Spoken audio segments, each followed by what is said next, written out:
It's all about family, being in people's living rooms, all the interaction and getting to know who our viewers and listeners are. When I was young, my dad used to say, Nana, stop arguing. I wanted an outlet that would enable me to give my opinion. People are going through a really hard time right now, and I know that you don't feel like you're being listened to by the establishment. I came to GB News because it's the People's Channel, and I want the audience to have their say on the events of the day. We're dynamic. We do something different. Democracy shows that the wisdom of the nation is in its people. I get to travel to find out what the story is from a personal perspective. The British people aren't fools. We know when we're not being told the full story. We've got to work out how Britain moves forward from this. It's the best country in the world. The establishment had their chance. Now we're here to represent your views. Britain's watching. Britain's watching. Britain's watching. We're proud to be GB News. The People's Channel. Britain's news channel. I'm Jacob Rees-Mogg, the Member of Parliament for North East Somerset and a former government minister. For years, I've walked the corridors of power in both Westminster and the City of London. We need to have the arguments, the discussions on how we make it better. Crop failures, famine, war, suffering on a scale completely unimaginable. We are putting the cart before the horse. As Charles I said at the scaffold, he was the true defender of liberty. Yeah, I've completely derailed the conversation. Join me Monday to Thursday at 8 p.m. on GB News, Britain's news channel. So Jubes & Co, we tackle the issues of the day with real, robust debate. Both sides of the fence, battling it out with me in the middle with my forthright opinions and views. And often really interesting things happen because you start with a position and then by the end of the debate you find actually, well, I might not have thought about that one. What we need in this country is 2 new political parties. You should maybe think about doing a 2024 calendar. I'm Michelle Dewberry and I'm keeping you company right through until 7 o'clock this evening. GB News, the People's Channel, Britain's watching. I'm Mark White. As GB News Home and Security Editor, I cover those key issues that are so important to you. Our authorities, our communities doing all they can to combat violent crime. With the public services under unbearable strain, why are we still failing to control our borders? Defence, the first priority of any government, has been continually hollowed out. Can we trust our politicians to protect the armed forces? Join me, Mark White, on GB News. Monday to Thursday, 9 p.m. till 11 p.m. Join me, Dan Wootton. I'll bring you the sharpest takes and hottest debates. Do you not believe in prisons? I don't believe in prisons. I'm completely stunned. I guarantee you there'll be no spin, no bias, no censorship. I actually was personally quite offended by it. And no reason to go to bed. So I guess they've always been quite woke. That's Dan Wootton tonight on TV, radio and online. Monday to Thursday from 9 p.m. till 11 p.m. on GB News. The People's Channel, Britain's news channel. You've probably seen politicians interviewed 1,000 times, but we do it differently. We find out who they really are, we don't shout, we chat, and hopefully we bring a bit of light, not just heat. Did you know Kate Moss? Apparently. Do you have a pair of jeans or a pair of jeans? No, of course I don't. What would I do with them? My friends are like, oh my God, what's she doing now? Join me every Sunday at 6 for Gloria Meets, only on GB News, the People's Channel, Britain's news channel.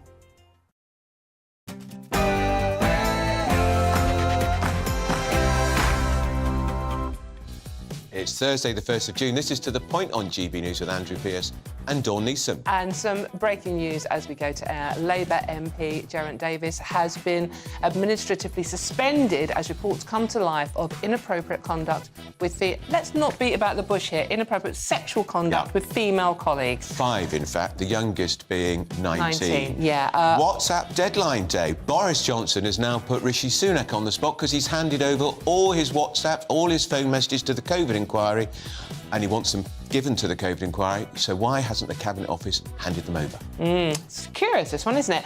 Meanwhile, yes, it's a Schofield thing again. ITV are under investigation. A barrister is to review who knew what, when about Philip Schofield, as MPs prepare to grill the broadcast executives next week. Yeah, that's going to be required viewing. And Harry zips it, apparently. Relief all round as the Duke of Sussex and his wife is taking a Trappist vow of silence. No more books, no more documentaries. But can he and Meghan stick to it? No!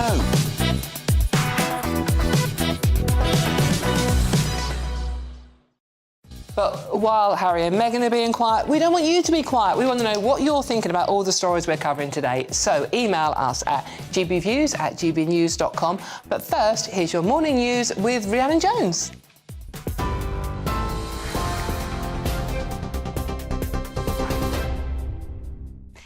Dawn, thank you. Good morning. It's 9:32. Your top stories from the GB newsroom, and we start with that breaking news. Labour has suspended Garant Davis following an investigation into reports of what's being described as incredibly serious allegations of completely unacceptable behaviour. The decision to administratively suspend the Swansea West MP means he'll have the whip removed in Westminster while a review's carried out. The party's encouraging anyone with a complaint to come forward. We'll bring you more on that story as we get it. The 4 p.m. deadline for the government to release Boris Johnson's unredacted messages, diaries and notebooks to the COVID-19 inquiry is fast approaching. The Cabinet Office previously argued the material was irrelevant and that it didn't have to access it. But the former Prime Minister's handed over the material to the government and is urging it be passed on ahead of today's deadline. Detectives have launched an investigation into the death of 2 teenagers at Bournemouth Beach. A 12-year-old girl and a 17-year-old boy died after being pulled from the sea yesterday afternoon. 8 others were treated for non-life-threatening injuries. A man in his 40s who was in the water at the time has been arrested on suspicion of manslaughter. The average house price fell by around £1,000 in April after 3 months of increases. That's according to Halifax, which says the typical property value fell by 0.3% month on month. That takes the average UK house price to £286,000 in April. And you can get more on all of those stories by visiting our website, gbnews.com. Now, though, it's back to Andrew and Dawn.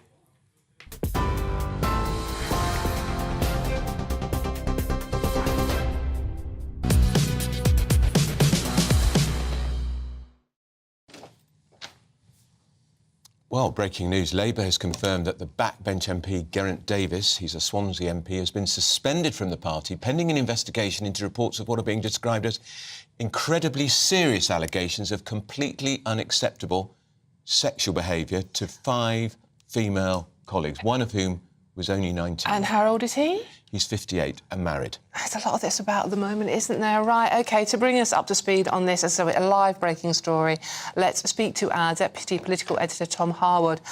Tom, so can you fill us in on what we actually know so far? Well, this is a fast-moving story. This morning, the Politico website published allegations from 5 separate women who have said that this Labour MP had made sexual advances, unwanted sexual advances towards them, the youngest of whom was a 19-year-old working in Parliament. And this has raised a number of concerns. Initially, it seemed like this individual was not going to be suspended from the Labour Party because no formal complaint had been made to the Labour Party or to Parliament, but things have moved very quickly in the last 30 minutes. The Labour Party, despite no formal complaint being made, has now taken the move to suspend their MP and are encouraging the women to come forward and start that formal complaint procedure with the proper authorities. Is this the first we've heard of complaints against this particular MP?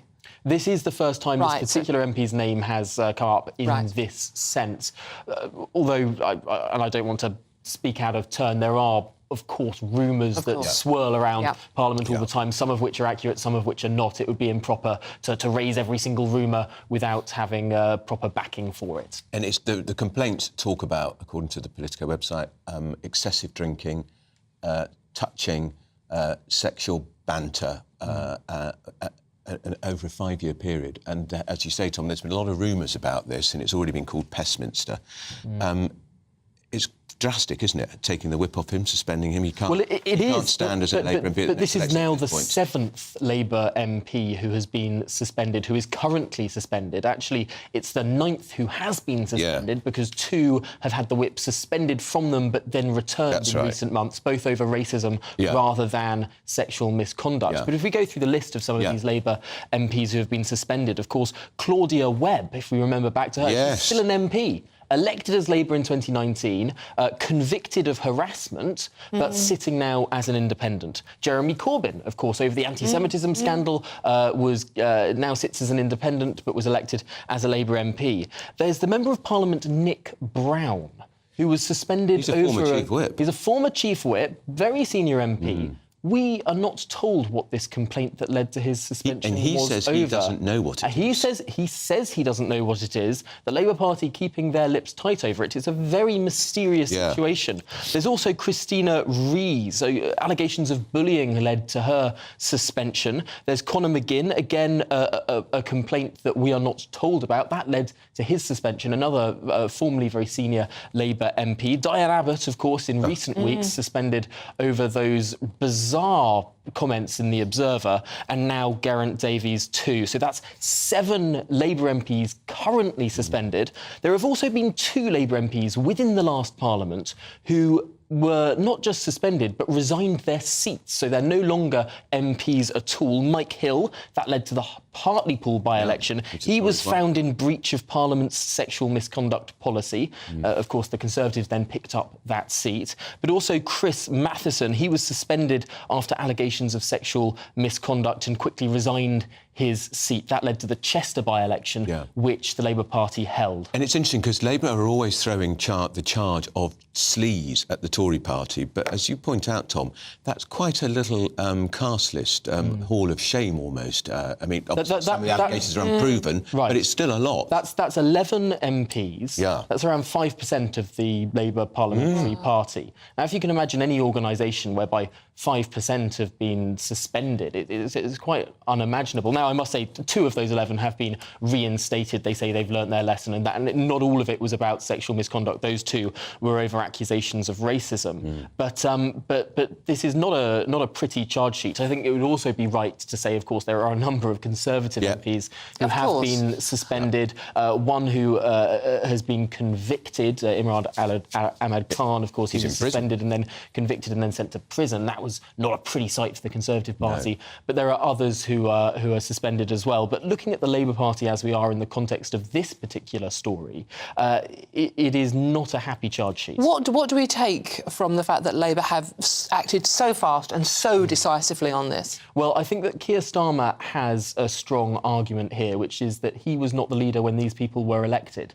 He has tried to say he's made it his mission to change the Labour Party. But, of course, the people, almost every single member of Parliament who sits as Labour now stood on that 2019 manifesto, were elected under Jeremy Corbyn. It's still the same party, despite how much Sir Keir Starmer has tried to change things. So, on the one hand, that sort of drags him down a bit because, of course, all of these people stood under that Corbyn manifesto. But on the other hand, it allows him to say, look, I'm trying to clear up the party. When there's a bad egg, we act quickly, we move, we suspend. And that's the line we've been seeing from the Labour Party this morning. So you move over to the Conservative Party, Boris Johnson? Yeah, so he's put the pressure now firmly on Rishi Sunak because he's handed over all the WhatsApp messages, all the text messages related to COVID, and he says to the Cabinet Office, hand them over to the public inquiry. But the deadline is 4 o'clock this afternoon for Lady Hallett to get that information. Is the Cabinet Office going to hand it over or not? Well, frankly, I think there's been a bit of confusion around this story, particularly in the press at the start of the week. They seem to be suggesting it was Boris Johnson who wanted to hold back this information, which, when I've spoken to the people around Boris Johnson, was very much not the case. Boris Johnson has been wanting the inquiry to get going, wanting the transparency there, and actually, to be fair, Matt Hancock has as well. I suppose he's got literally nothing left to hide. We know everything, don't we? The Daily Telegraph has gone through all of his messages anyway. So there are certain individuals who have been saying, look, this inquiry can have all of these communications. We trust Lady Hallett. We trust this inquiry to make their right decisions. But the Secretary of State in the Cabinet Office and indeed Deputy Prime Minister Oliver Dowden very much disagrees. And there has been a bit of a war of words between those around Boris Johnson and Oliver Dowden in the last 7 days. To some extent, this move by Boris Johnson in not giving all of the material to the inquiry directly, although he says if they asked he would, but in giving all of the material to the Cabinet Office, that puts the ball in Oliver Dowden's court. And that's a tricky decision for him. He's defending a government that says not every single jot and tittle of communications are relevant to this inquiry and not everything should go forward.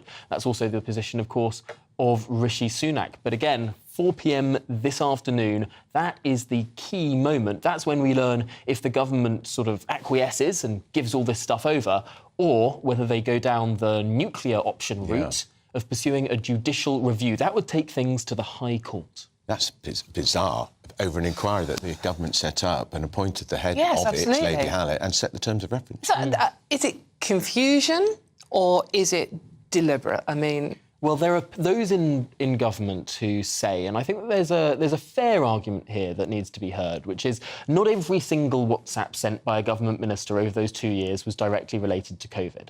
And the example that has been floating around, emanating from Downing Street, has been, what if a minister had a sickly child and had been talking about private medical information? Should that be going across to the inquiry? I get that. But of course, what the inquiry says is it's up to them to decide. And they wouldn't make everything public. They would be selective in what they publish. But of course, there's that tension there between what those who clearly have discussed not just pandemic-related things, but also personal things on those WhatsApp messages. And that's a difficult balance to strike. But ultimately, when the Inquiries Act was passed, it gave these sort of statutory inquiries huge power. They can request almost any document that they want to see, and the threats to those who do not provide that documentation go all the way up to prison. Interesting. Tom, thanks you. for joining us. Now, let's get some more on the situation with Boris Johnson from Lord Marland, who is a close friend of Boris Johnson and supporter of him, and joins us now. Lord Marland, maybe I can call you by your first name, Jonathan. Jonathan, good to see you. Boris has done the right thing here, hasn't he? He's handed over everything, and he's now put the decision in the court of Oliver Dowden and the Prime Minister. Well, he has handed over everything, which is good for him. Frankly, I'm amazed that this is that the Baroness Hallett wants to have people's WhatsApp. I mean, seriously, have we not gone beyond this? Are we not looking at the overall thing, which is the reasons for COVID? How did the government react to it? We all know that it was a desperately difficult time. We also know that Boris and people suffered hugely. It was a cauldron of potential disaster. And really, people's WhatsApp messages are such a sideshow, and rather than an incursion into their lives. So I totally understand if people said no, and I think Tom put it extremely well in his analysis beforehand. Yeah, and Jonathan, there is this view, James Eadie, who is one of the government's senior legal advisors' view is that if they give everything, that sets a very dangerous precedent because ministers and MPs and advisors have to be able to have confidential conversations, confident that the conversations are never made public. And if they hand over everything and to the COVID inquiry, that smashes that principle. Yeah, well, I totally agree. I mean, I'm on several WhatsApp groups, and I'm sure, Andrew, you are, and we send jokes between us, and we send cartoons and newspaper articles and things like that, which have nothing to do with, which is a social activity, which we're now all going to have to be very careful about what we say to each other on WhatsApp, which is a private thing. And I'm sure I'm not the only person. In fact, I'm probably like most people, enjoy a WhatsApp chat with people. And this is now going to have to be looked at very carefully. I was looking, for example, at what I'd sent to Boris. And luckily, I just sent him words of encouragement through the very difficult time he was having, and particularly when he was ill. I said to him, anything I can do to help other than childcare was one I was looking at. So there was a humour. I thought it was humorous, let's put it that way. So we've got to be very careful about this. Jonathan, you've worked with Boris very, very closely. You know what the man rather than the politician is like. What do you think he will be making of the furore around this handing over of the WhatsApp messages? Well, I imagine, Dawn, that he's sort of been so much in the last few months. Happily, he's travelling a lot internationally. Happily, he's what I referred to in the past on your programme as putting hay in the loft, big time. He's incredibly popular abroad. He appeals to vast audiences. And I've been travelling quite a lot recently, and people say to me, what on earth's going on in your country? Why can't they look at the big picture and stop this sort of hounding of individuals in this terrible way? And I think Boris will be in a pretty good place himself and really just sort of tired of the whole thing and may well be considering his future, which will be a great loss to this country. Do you think he feels like he is being hounded, personally? Well, I think he is being hounded, and I'm sure there are times when he is. I mean, no one's bulletproof or robust enough to cope with the huge amount of criticism and personal attack that he's had to receive. He's followed the whole time. You've got a picture of him being photographed out jogging. He has no private time, as it were. And elements of him enjoy that because, he's someone who enjoys being the centre of attention. But it gets to a breaking point at times, and you sort of think, why have I bothered with all this? Why have I put myself through this awful thing? And indeed, many politicians must be thinking the same. And Jonathan, you said he's been thinking about his future. I mean, are you suggesting to us that perhaps he might think, to hell with this, I've had enough, very little prospect of him coming back as Tory leader, that perhaps he might stand down at the next election? No, I'm not suggesting that. I'm merely suggesting that that he is bound to be thinking, is this all worth it? I'm having a very good time. I'm in huge demand internationally. When I get back to this country, I'm, permanently facing all sorts of criticism, things like that. Is it really worth it? And I'm sure you two would feel exactly the same, and anyone else in public life feels the same. And I know for a fact, Jonathan, because I wrote about it in the Mail last week, he was absolutely incandescent when the Cabinet Office handed over 10 or 11 or 12 references in his political diaries to the police to do with COVID, without first talking to any of him or his lawyers, because most people I talked to around Boris said all of the problems could have been cleared up and there was absolutely no need for the police to be involved. Well, you're correct, Andrew. As always, you're a great news hound. Sorry, I don't mean that in a derogatory way. You're always very much on the point. And yes, I mean, he is having to suffer some terrible things. Part of it's political, of course. Amazingly, some of it's partly internal, conservative politics.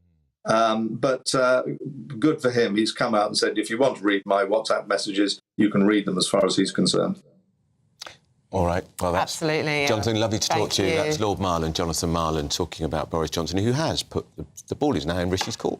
Absolutely. Well, that's the impression I'm getting. I've done this now. Over to you. But it is an important principle, isn't it, that ministers should be able to talk to their advisor and the Prime Minister in absolute confidence sometimes, without thinking what they're saying could end up on the front page of your newspaper or mine. Well, I think, we're all human beings, right? Even politicians are human beings, most of them. And it's like, can you imagine it, like, if you're watching and listening at home now, can you imagine someone coming in, just picking up your phone, going through all your messages? Even the jokes you've made, some of them might be a bit slightly off colour, but they were a joke. Black humour, we all do it. Particularly during a pandemic, which is killing tens of thousands of people.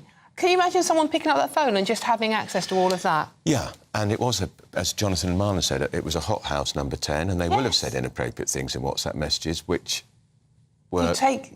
Which, when people read them in the cold light, they think, wow, how callous they were, but they're not being callous. No, you take them out of context. You take anything out of context, and it can be dangerous. Very much.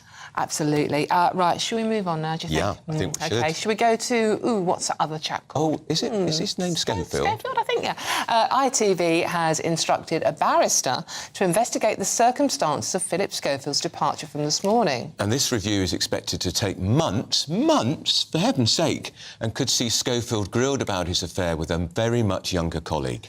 In a statement, the chief executive of ITV, Dame Carolyn McCall, said ITV takes its responsibilities around duty of care, speaking up seriously, and has robust and well-established processes in place which allow anyone who works with us to raise concerns they may have anonymously.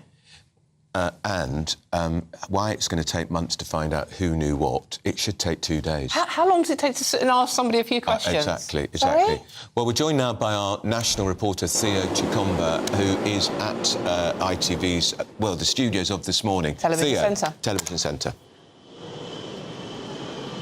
Yes, good morning to you both. Well, this saga continues. More details are coming out as the days go by. Remember last week, Philip Schofield resigned from his role at ITV and further projects he was planning to work with them over the next few months. And over the last few days, we've learned a little bit more about what's been happening behind the scenes from insiders and those within the industry. But last night, Dame Carolyn McCall, one of ITV's bosses, wrote a letter to the Culture Secretary Lucy Fraser alongside Caroline Dinage and of course Ofcom as well. And she said this in the letter: this work will also consider our relevant processes and policies and whether we need to change or strengthen any. She said, given Philip's admission of the extent of his deception, the work will extend to cover any related issues that may emerge. This work will be carried out as quickly as possible and we'll be happy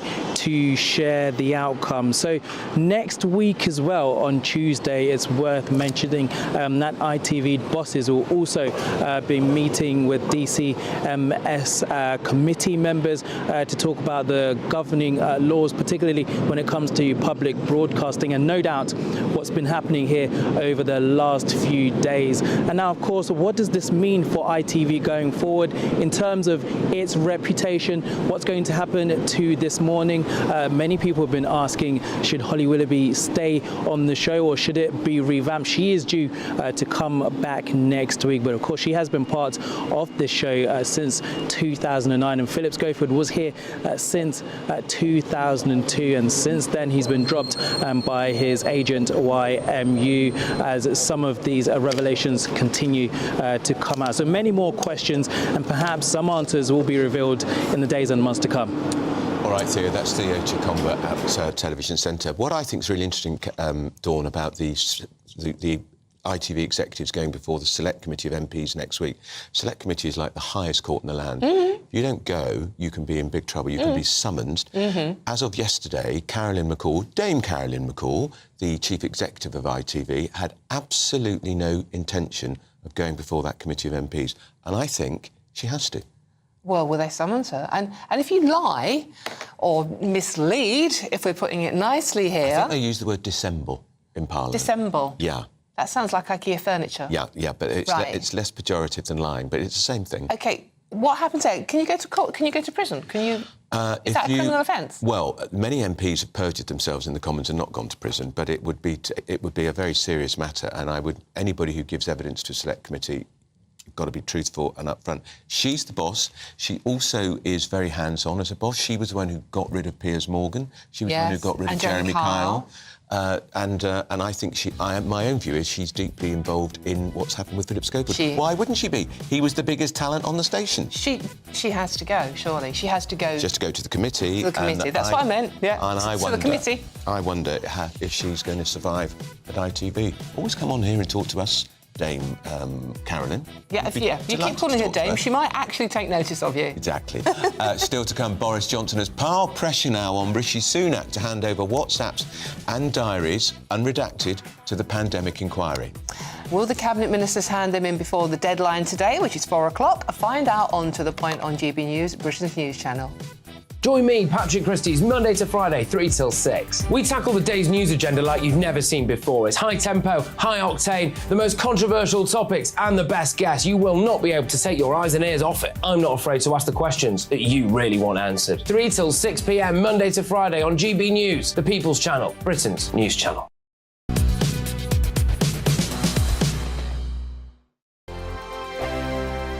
First and foremost, I am a GB News fan, and I was before I was working here. Just love the fact that we're asking the questions that a lot of establishment media won't ask. With a bit of a twist, we not only want to inform you, but we want to keep you entertained. It's worth the drive because you get in and the team's all ready and waiting, they're itching to go, and it's a proper little family. GB News is the People's Channel. It's the audience that makes the programme sing. We're giving our viewers and our listeners a voice. I see the thousands of your letters, tweets, emails, you name it, coming in. Britain is broken. How on earth did we get into this mess? But more importantly, how do we get out of it? The establishment had their chance. Now we're here to represent you. It's time for something different. It's time for GB News. I'm very patriotic. I believe in Britain. Our best days lie ahead. Britain's watching. Britain's watching. Join us here on GB News. The People's Channel. Britain's news channel. Join me, Patrick Christie's, Monday to Friday, 3 till 6. We tackle the day's news agenda like you've never seen before. It's high tempo, high octane, the most controversial topics and the best guests. You will not be able to take your eyes and ears off it. I'm not afraid to ask the questions that you really want answered. 3 till 6 p.m, Monday to Friday on GB News, the People's Channel, Britain's news channel. I'm Andrew Doyle. Join me at 7 o'clock every Sunday night for Free Speech Nation, the show where I tackle the week's biggest stories in politics and current affairs with the help of my 2 comedian panellists and a variety of special guests. Free Speech Nation, Sunday nights from 7 on GB News, the People's Channel, Britain's news channel. Every Sunday from 11. Join Michael Portillo. There will be topical discussion, looking at the week before and the week to come. So kick back and relax at 11 a.m. on Sundays on GB News with me, Michael Portillo. GB News, the People's Channel, Britain's news channel. GB News has its own late-night paper preview show, Headliners, where comedians take you through the next day's top news stories. You don't have to bother reading the newspaper, we've got it covered for you. Headliners, every night at 11 p.m. and repeated every morning at 5 a.m. We won't send you to sleep like some of the other paper review shows out there. GB News, the People's Channel, Britain's news channel. Join me, Camilla Tominey, on Sunday mornings from 9:30, taking the politicians to task and breaking out of SW1 to see how their decisions are affecting you across the UK. Bursting the Westminster bubble every Sunday morning, only on GB News, the People's Channel. Britain's watching. Monday to Thursday nights on GB News. At 6, it's Dubes & Co. 7 o'clock, Farage. At 8, join Jacob Rees-Mogg. And at 9, Dan Wootton Tonight, followed by Headliners. On TV, radio and online. This is GB News. Westminster is going around in ever-decreasing circles, followed by the media. Britain is broken. How on earth did we get into this mess? But more importantly, how do we get out of it? Join me at 7 p.m, Mondays to Thursdays on Farage. Here on GB News, we will have open, rational debate. We've got to work out how Britain moves forward from this. Join us here on GB News, the People's Channel. Britain is watching.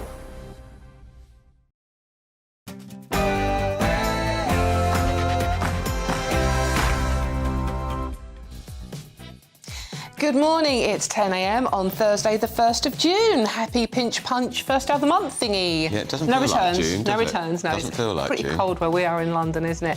Anyways, this is To The Point on GB News with Andrew Pearce and me, Dawn Neeson. And breaking news, they're at it again. Those wretched Just Stop Oil protesters have blocked the England cricket team's coach on their way to their test match at Lord's against Ireland. They're so infuriating. And also some more breaking news. Busy morning, isn't it? Labour MP Geraint Davis has been administratively suspended as reports come to life of inappropriate conduct with young female colleagues. And one of them was 19, all alleged, of course. WhatsApp deadline day. The government has to decide by 4 p.m. whether to give Boris Johnson's phone messages, WhatsApps, to the COVID inquiry. He's handed over the lot. So it's down to you, Rishi. He's fine, isn't he? There's no problem with it. Meanwhile, it's the Schofield. ITV are under investigation, a barrister no less this time, to review who knew what, when about Philip Schofield, as MPs prepare to grill the broadcast executives next week. And Harry zips it. That's Prince Harry. Relief all-rounders, the Duke and Duchess of Sussex say they're taking a vow of silence. No more books, no more documentaries. Can he and Meghan stick to it? No, of course they can't, and they won't.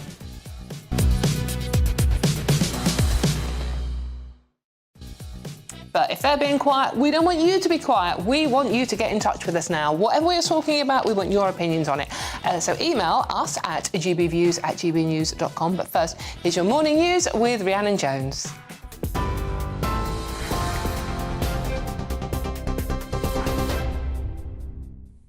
Good morning. It's coming up to 2 minutes past 10. Your top stories from the GB newsroom. Labour MP Geraint Davis has been suspended from the party following allegations of completely unacceptable behaviour. Labour's calling them incredibly serious and has encouraged anyone with a complaint to come forward. The Swansea West MP will have the whip removed in Westminster while a review's carried out. Shadow Immigration Minister Stephen Kinnock has said such behaviour is unacceptable. The 4 p.m. deadline for the government to release Boris Johnson's unredacted messages, diaries and notebooks to the COVID-19 inquiry is fast approaching. The Cabinet Office previously argued the material was irrelevant and that it didn't have access to it. But the former Prime Minister's handed over the material to the government and is urging it to be passed on ahead of today's deadline. Police investigating the disappearance of Madeleine McCann say they recovered several items during last week's searches of a Portuguese reservoir. They were carried out after requests from German investigators who say the items can't be linked with the investigation into her disappearance. A large section of the reservoir was cordoned off last week, around 30 miles from where the 3-year-old Madeleine went missing in 2007. Individual items seized will be evaluated over the coming weeks. Just Stop Oil protesters blocked England cricket's team bus as it made its way to Lord's earlier. Johnny Bairstow posted this photo on social media showing the protesters and police officers in front of the bus in the middle of the road. He wrote, "If we're a bit late, it's not our fault." Day one of the test match between England and Ireland is set to start at 11. Detectives have launched an investigation into the death of 2 teenagers at Bournemouth Beach. A 12-year-old girl and a 17-year-old boy died after being pulled from the sea yesterday afternoon. 8 others were treated for non-life-threatening injuries. A man in his 40s who was in the water at the time has been arrested on suspicion of manslaughter. The average house price fell by around £1,000 in April after 3 months of increases. That's according to Halifax, which says the typical property value fell by 0.3% month on month. That takes the average UK house price to £286,000 in April. More than 1 million NHS staff in England are set to receive increased salaries and one-off payments from today. Nurses, paramedics and midwives are among those who will receive a 5% pay rise backdated to April as part of the latest pay deal. Those eligible will also receive a one-off payment for last year and a so-called NHS backlog bonus for this year. European leaders are gathering for a summit in Moldova, where the Prime Minister is expected to ask about joint efforts to tackle illegal migration. Rishi Sunak will announce negotiations on a new returns agreement with Moldova. It'll allow the UK to return foreign nationals who are violating immigration laws. The war in Ukraine will be another issue on the summit agenda, with President Volodymyr Zelensky saying his country's ready for tighter cooperation. Ukraine is ready to be in NATO. We are waiting when NATO will be ready to host and to have Ukraine. And I think security guarantees are very important, not only for Ukraine, for our neighbors, for Moldova, because of the Russia and of their aggression in Ukraine and potential aggression for other parts of Europe. 2 children and 1 adult have been killed in a Russian attack on Kyiv. 14 others were injured after missiles were fired towards the east of the city. Multiple buildings were struck, including apartment blocks and a clinic. It's the 18th strike in a month on Ukraine's capital. And back here, the Royal Mint has released a 50p collectible coin celebrating 75 years of the NHS. Net profits from sales will be donated to NHS Charities Together, which supports staff, patients and communities. The design features words such as dedication, support and empathy to reflect the nation's gratitude towards the NHS and its staff. This is GB News. We'll bring you more as it happens now, though. It's back over to Andrew and Dawn.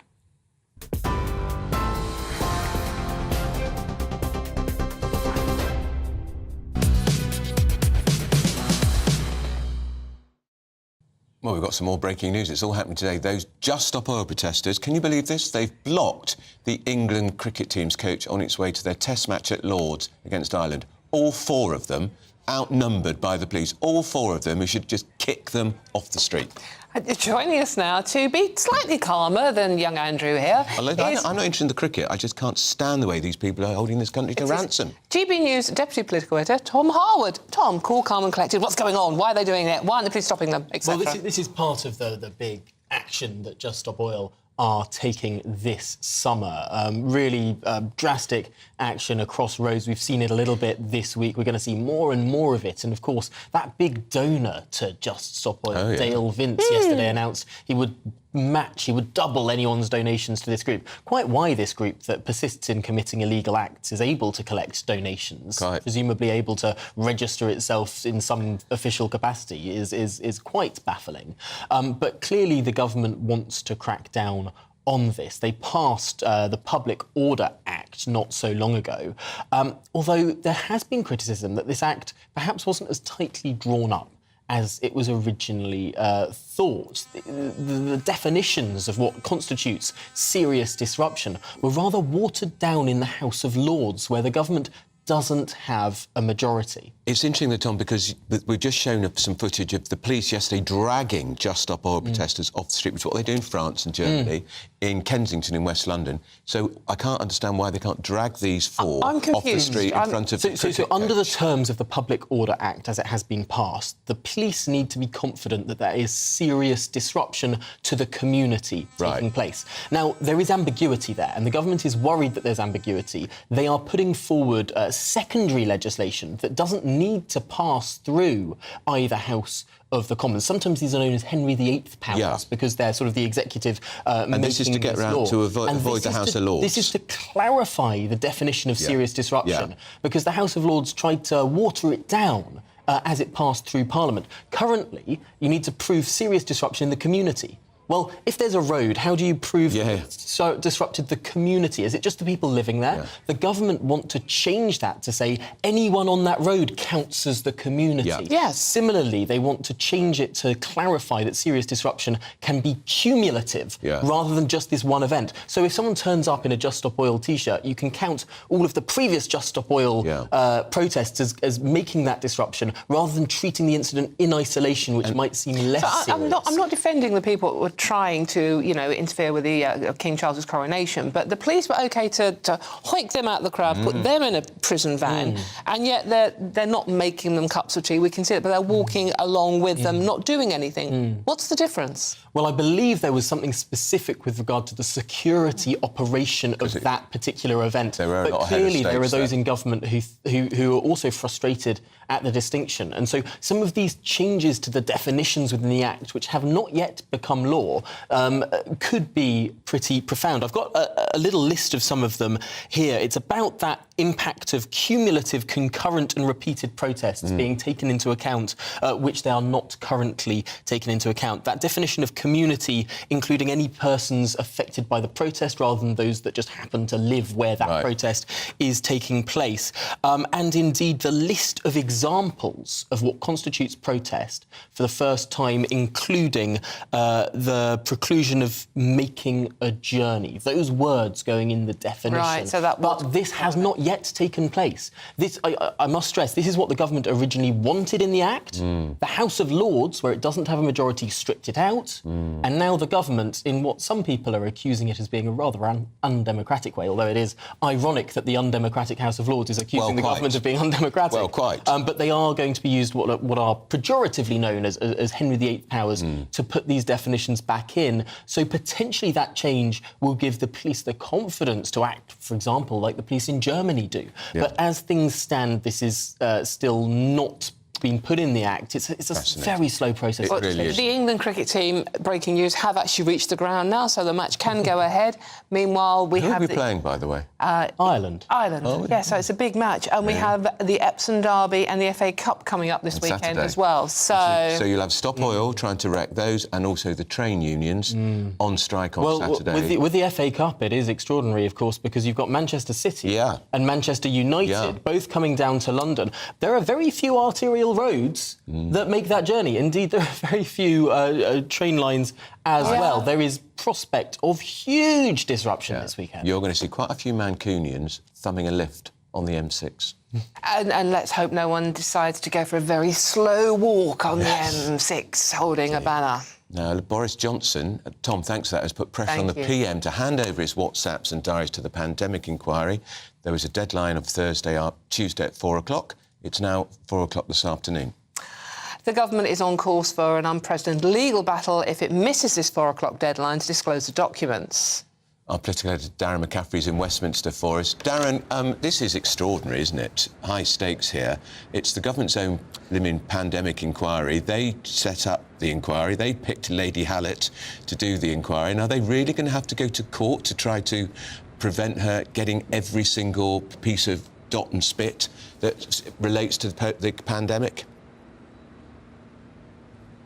Well, I think Rishi Sunak's going to have to make a decision today, and he's frankly got 3 options here, Andrew. You rightly point out, you could either effectively cave into the inquiry and hand over those documents that Baroness Hallett and the inquiry team say that they need to assess in order to make the decision whether it's relevant to the COVID inquiry. The scope is pretty wide-ranging, looking at some of the big political decisions that were made, clearly around lockdowns and restrictions when it came to the pandemic.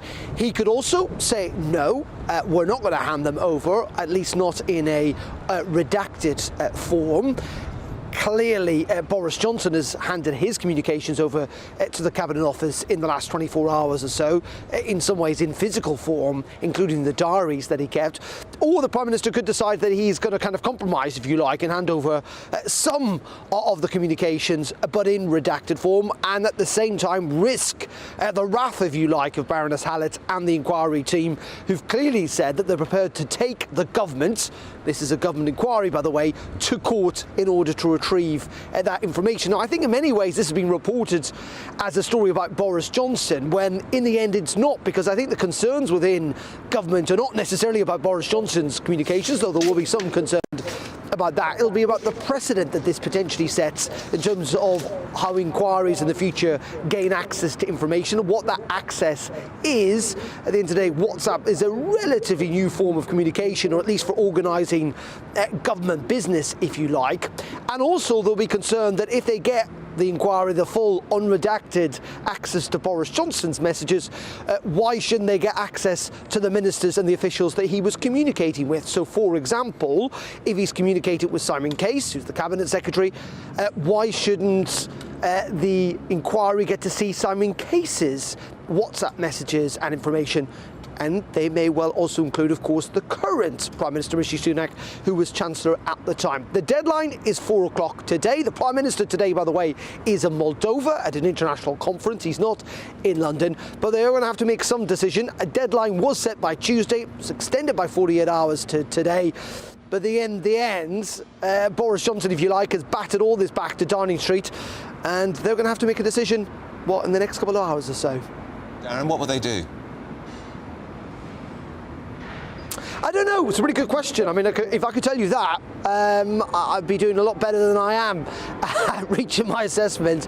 I think in the end they may well go for a fudge. Clearly there is a lot of political pressure to hand over all these messages, not least of all from the opposition, who claim that this is part of some type of cover-up, Andrew.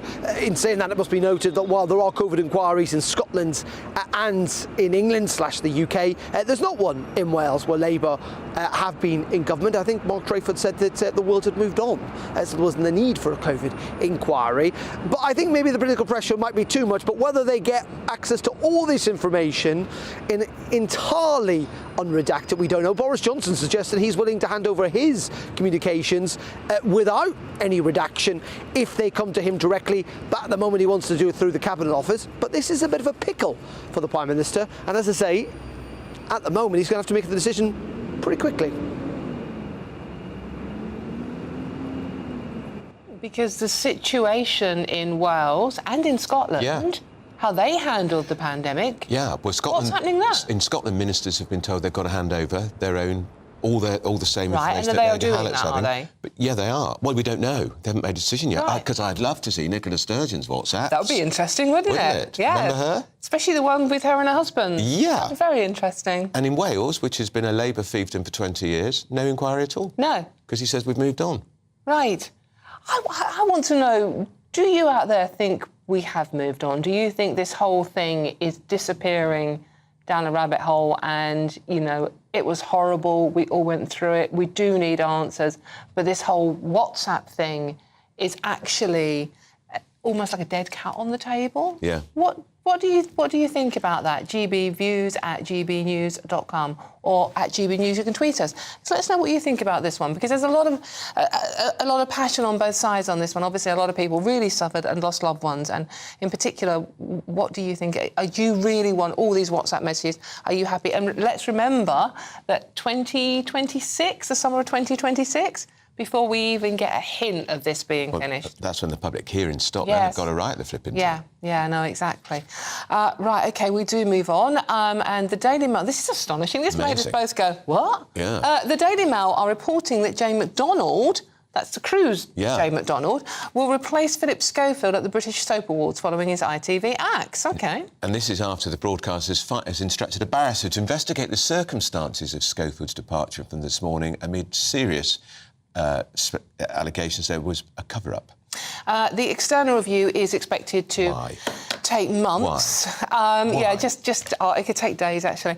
And could see Schofield grilled about his affair. I thought they'd already done that. I thought they'd already asked him with a much younger colleague. And that's everyone is going to be questioned, everyone that worked there. So that'd be our very own Eamon Holmes. Yeah. And Ruth, and obviously Holly. Yeah. Everyone will be asked what they knew about what when. Yeah. And, by a barrister. Yeah, who will be fiercely independent.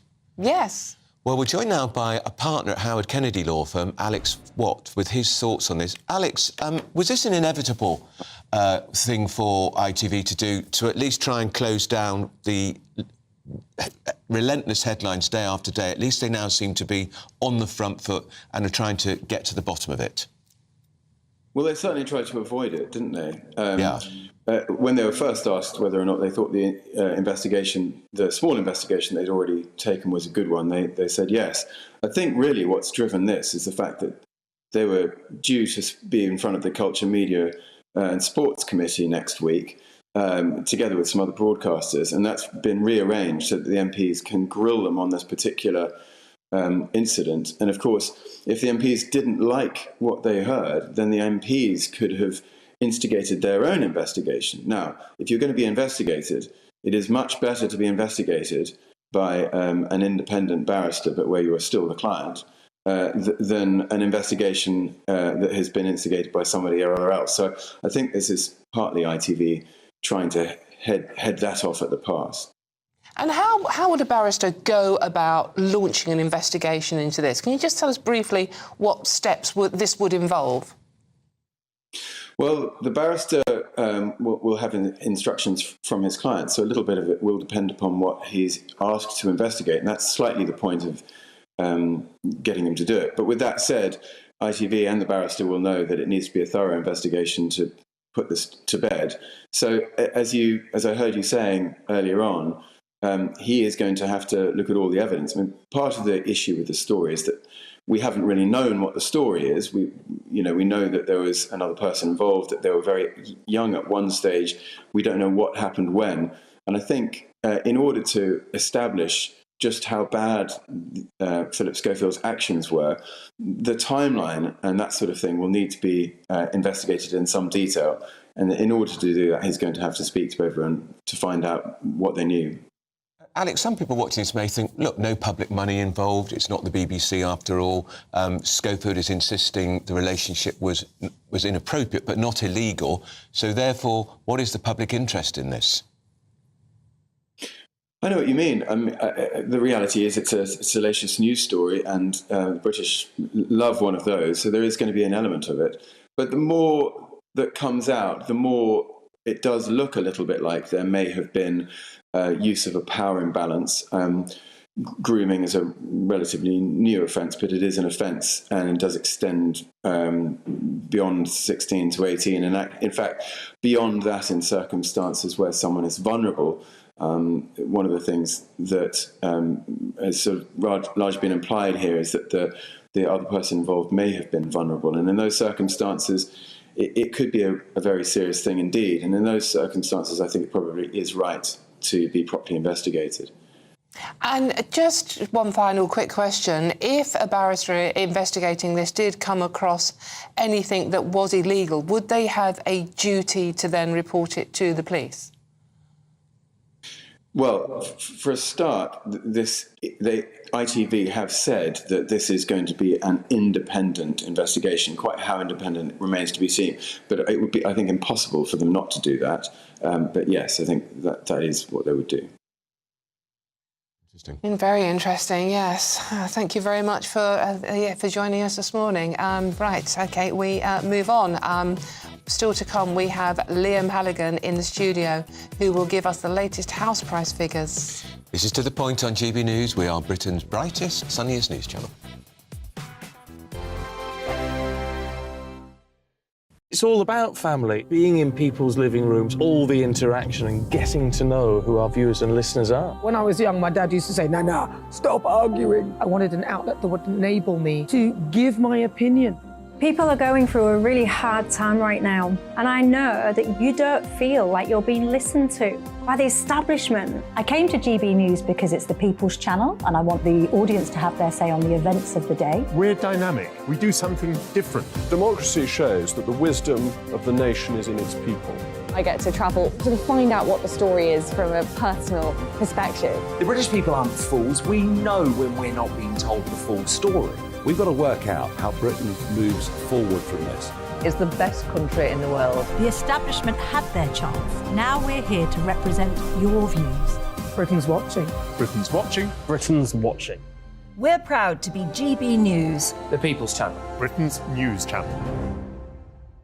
I'm Jacob Rees-Mogg, the Member of Parliament for North East Somerset and a former government minister. For years, I've walked the corridors of power in both Westminster and the City of London. We need to have the arguments, the discussions on how we make it better. Crop failures, famine, war, suffering on a scale completely unimaginable. We are putting the cart before the horse. As Charles I said at the scaffold, he was the true defender of liberty. Yeah, I've completely derailed the conversation. Join me Monday to Thursday at 8 p.m. on GB News, Britain's news channel. So Jubes and Co, we tackle the issues of the day with real, robust debate, both sides of the fence, battling it out with me in the middle with my forthright opinions and views. And often really interesting things happen because you start with a position and then by the end of the debate you find actually, I might not have thought about that one. What we need in this country is two new political parties. You should maybe think about doing a 2024 calendar.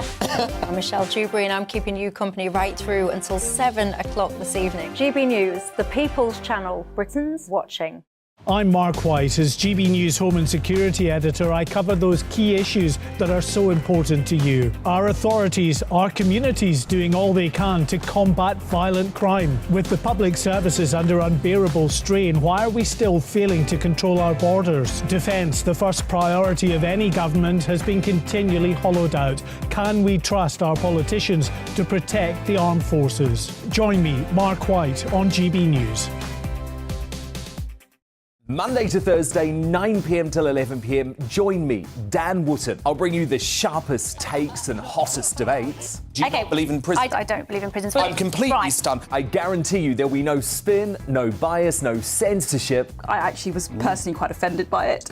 And no reason to go to bed. So I guess they've always been quite woke. That's Dan Wootton tonight on TV, radio and online. Monday to Thursday from 9 p.m. till 11 p.m. on GB News. The People's Channel, Britain's news channel.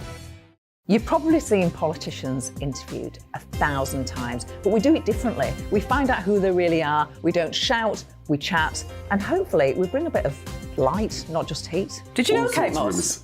Apparently. Do you have a pair of jeans or a pair of jeans? No, of course I don't. What would I do with them? My friends are like, oh my God, what's she doing now? Join me every Sunday at 6 for Gloria Meets, only on GB News, the People's Channel, Britain's news channel. Scotland, it will.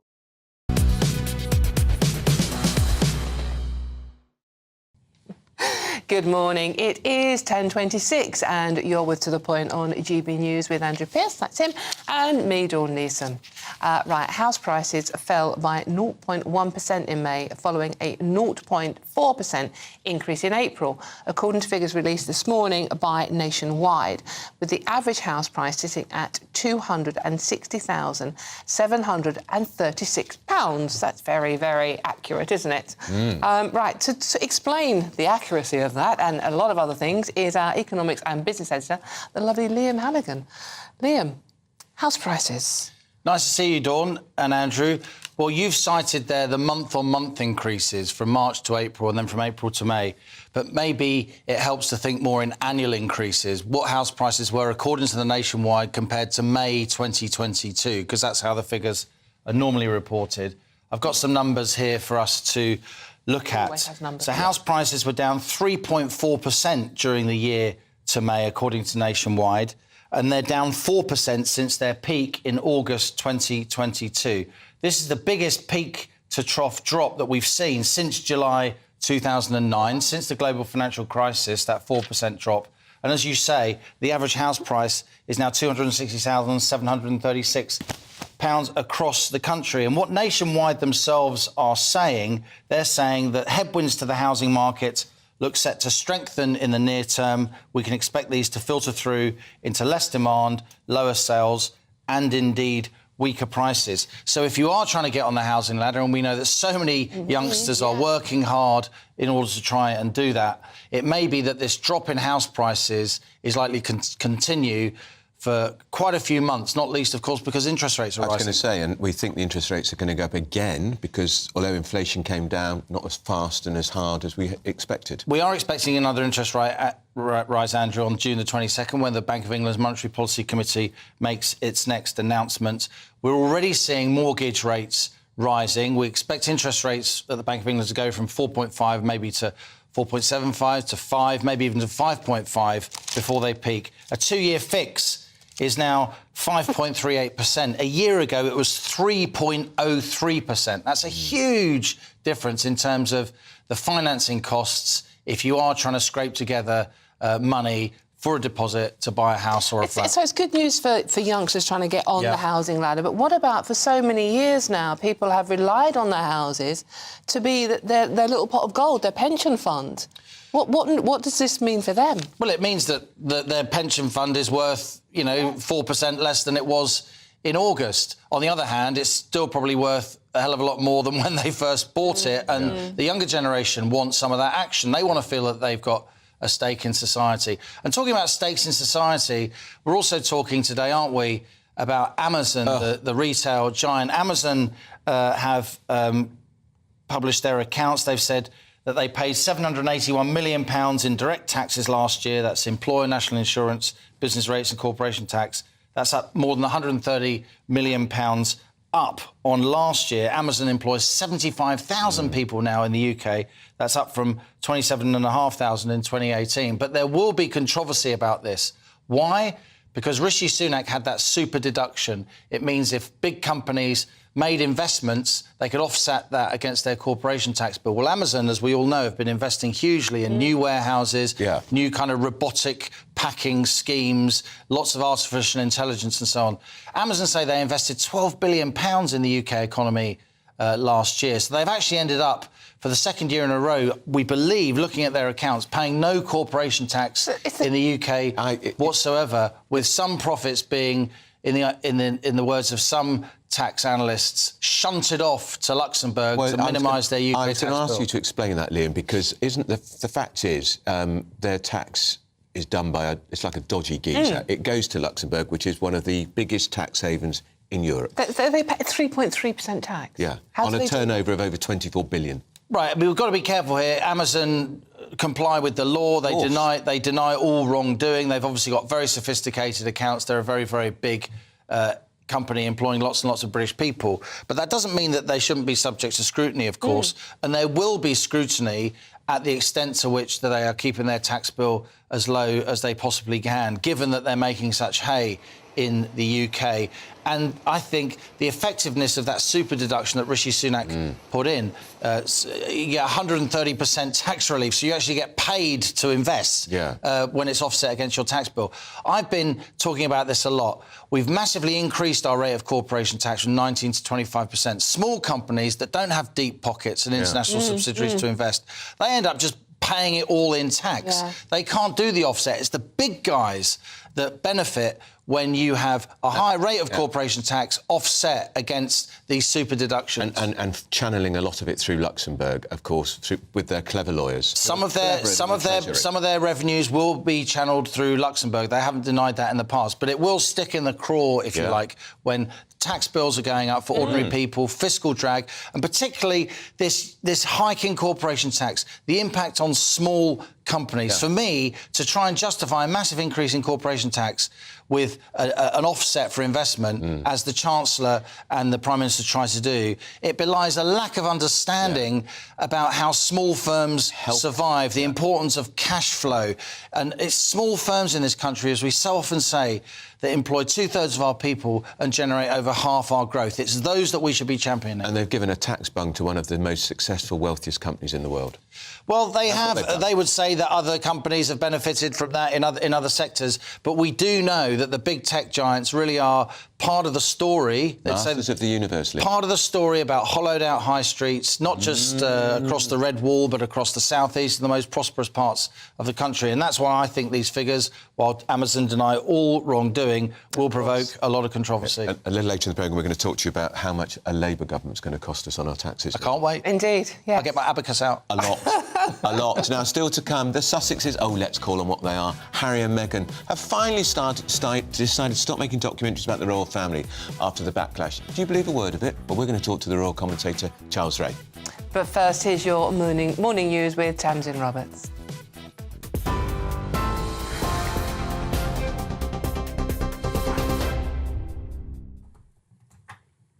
Thank you very much. It's 10:33. Your top stories from the GB newsroom.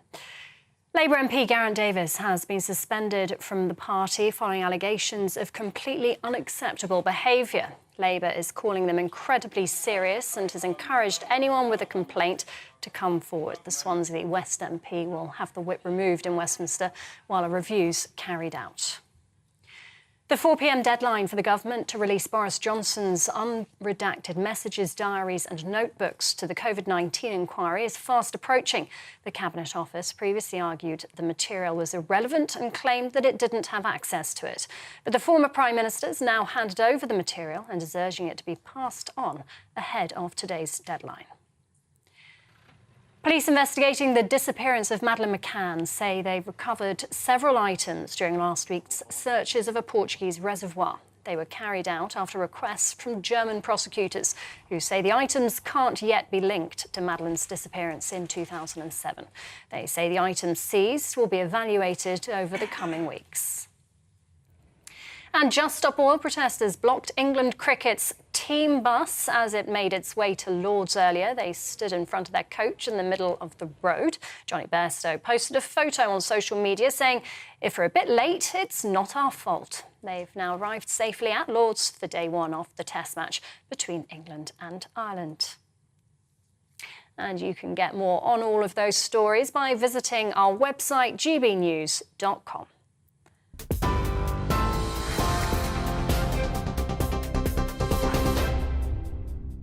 Direct Bullion sponsors the Finance Report on GB News for gold and silver investment.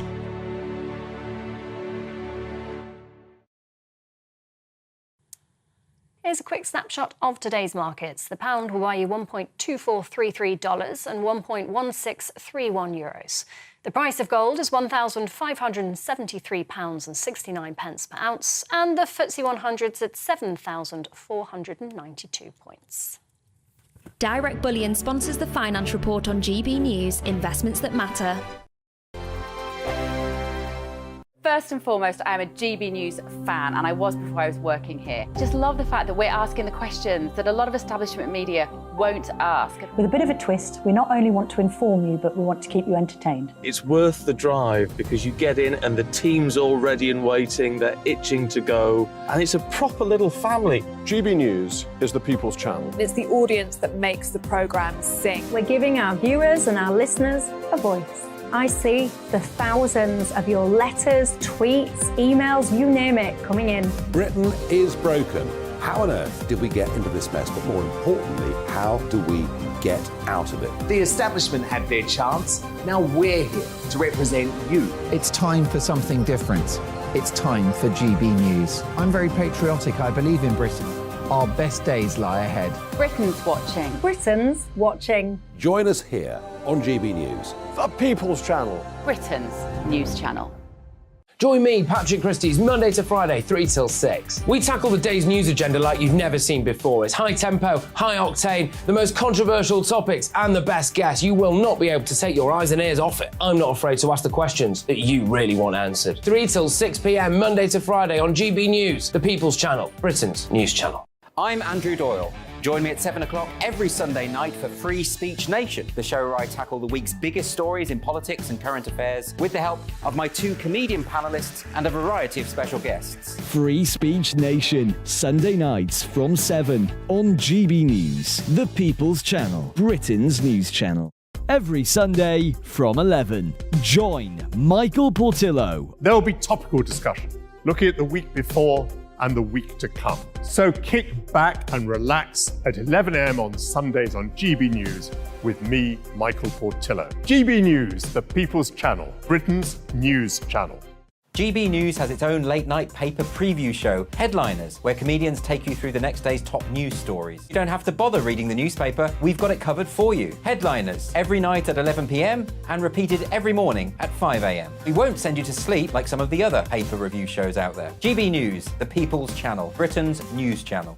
Join me, Camilla Tominey, on Sunday mornings from 9:30, taking the politicians to task and breaking out of SW1 to see how their decisions are affecting you across the UK. Bursting the Westminster bubble every Sunday morning, only on GB News, the People's Channel. Britain's watching. Monday to Thursday nights on GB News. At 6, it's Dubes & Co. 7 o'clock, Farage. At 8, join Jacob Rees-Mogg. And at 9, Dan Wootton Tonight, followed by Headliners. On TV, radio and online. This is GB News.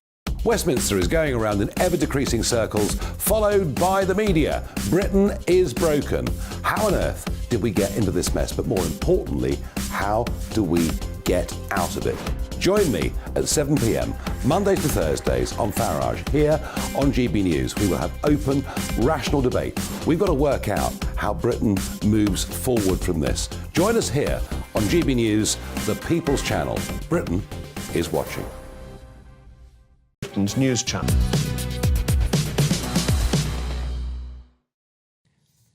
Good morning, it's 10:39 and this is To The Point on GB News with Andrew Pearce and Dawn Neeson. Now, the Duke and Duchess of Sussex are reportedly going to stop huffing and puffing Don't next believe to a me. word they Reportedly say. going to stop royal bashing Netflix shows and tell-all books after huge backlash. Well, that's according to the Sun newspaper. So who better to speak to than royal commentator Charles Ray, who is, of course, a former royal editor of The Sun. Charles, good morning. I'm sorry, I don't believe this pair, do you? I'm not going to call her Princess Pinocchio like one of our former colleagues. Good morning, guys. I have to say, Andrew, I do agree with you. Let's wait and see if they actually stick to this. They're supposedly now going to stop their royal bashing and be behind the cameras, they say, at Netflix. Well, I'm pretty sure Netflix would be terribly pleased for, paying over £100 million for this couple just for them to sort of make up little stories or whatever. But they're not going to come out with any more documentaries, any more books, any more interviews. And I think this is something to do with the public bashing that they've had just recently, particularly after that the near dreadful car crash that they supposedly had in New York. And I think they've just suddenly woken up to the fact that they're no longer the golden couple of certainly of America. They've long since not been the golden couple here. But it'd be interesting to see if they actually do shut up, because these two survive on the publicity that they've engendered over the last few years. They're basically, their truth has become literally everybody else's comedy moment. I mean, as you said, you mentioned the near catastrophic, what does that even mean? Car chase in New York. And then you've got South Park, who did that cartoon of them, which everyone thought was brilliant, actually, taking the rise out of them. So, I mean, do you think that this is what's prompted them? They've realised now that they have gone too far. Well, yeah. I mean, look, I've got great respect for Matt Wilkinson, who wrote this story. I mean, he's a very, very good reporter, very, very good royal correspondent. And I've no doubt that he has been told that this is what they plan to do.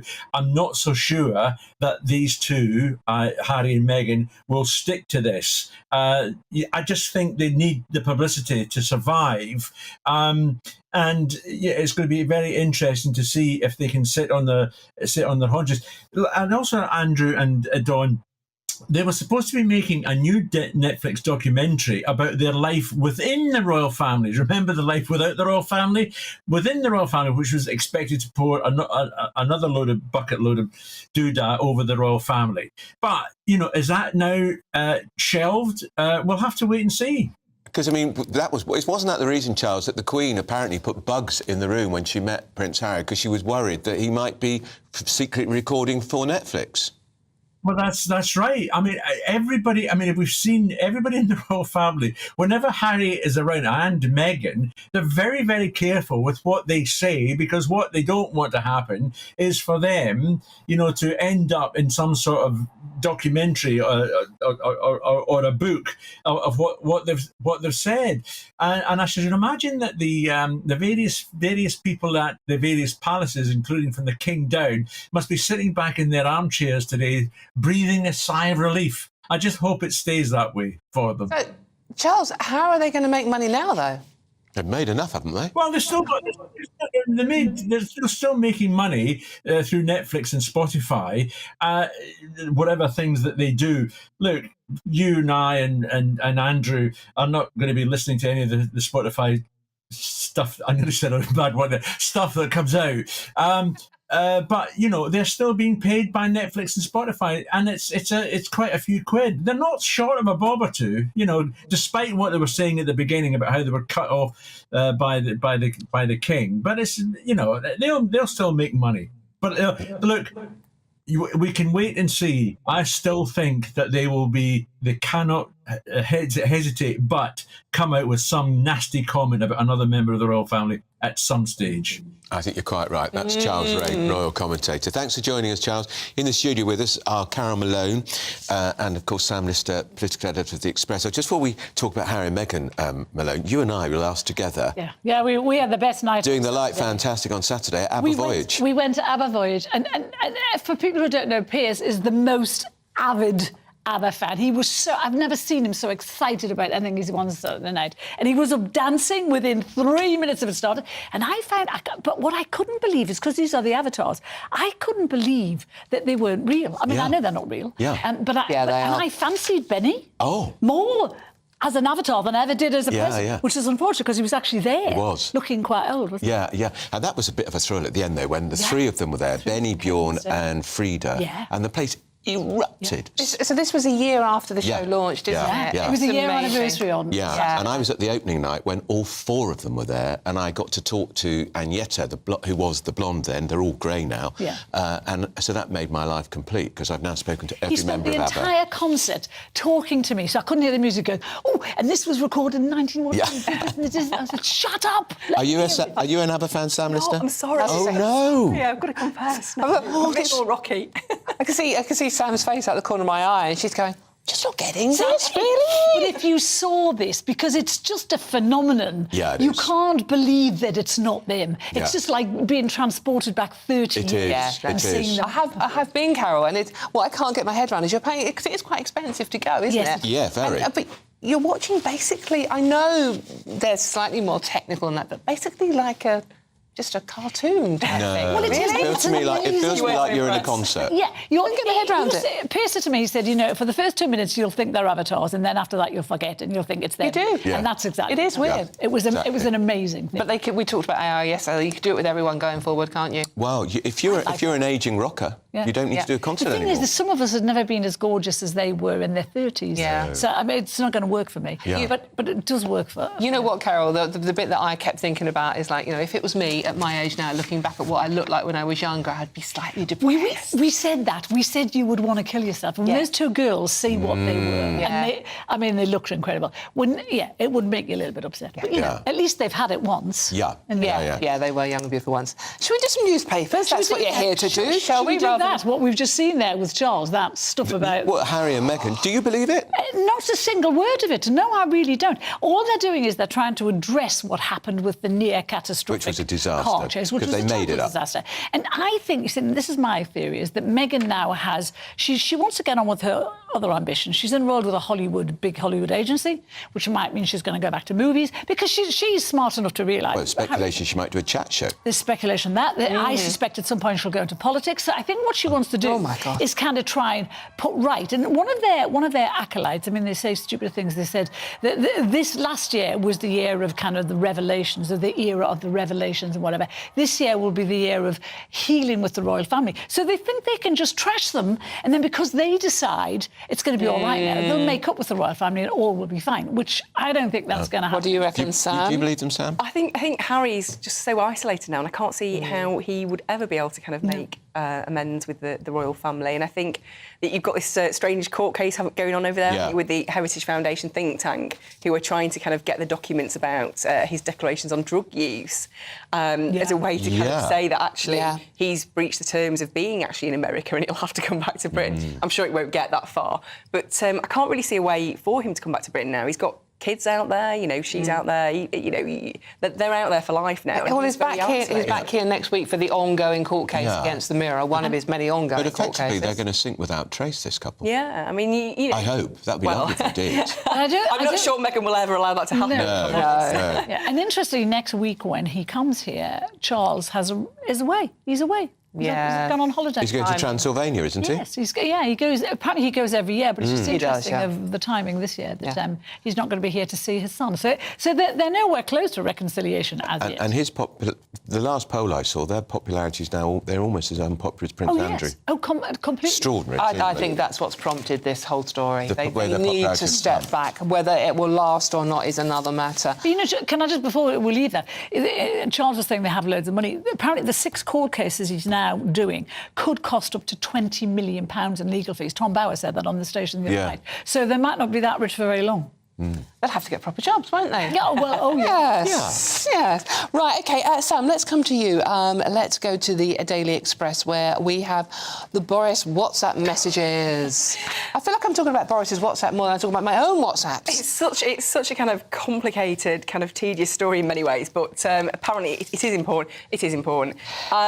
Westminster runs on WhatsApp. I mean, even Andrew, a well-known technophobe. Yeah, I use WhatsApp, WhatsApp. Because I do. It's the only way to communicate. Somebody had to set me up on it, to be fair. But now I know how to do it. and the thought of all our, WhatsApps being disclosed. Horrifying. This is the thing, isn't it? It's absolutely horrific. Now, this is, ostensibly about Boris Johnson, but it's not really. The government is arguing that actually it's got much wider implications. A lot of these WhatsApps are personal communications, that these should not be disclosed.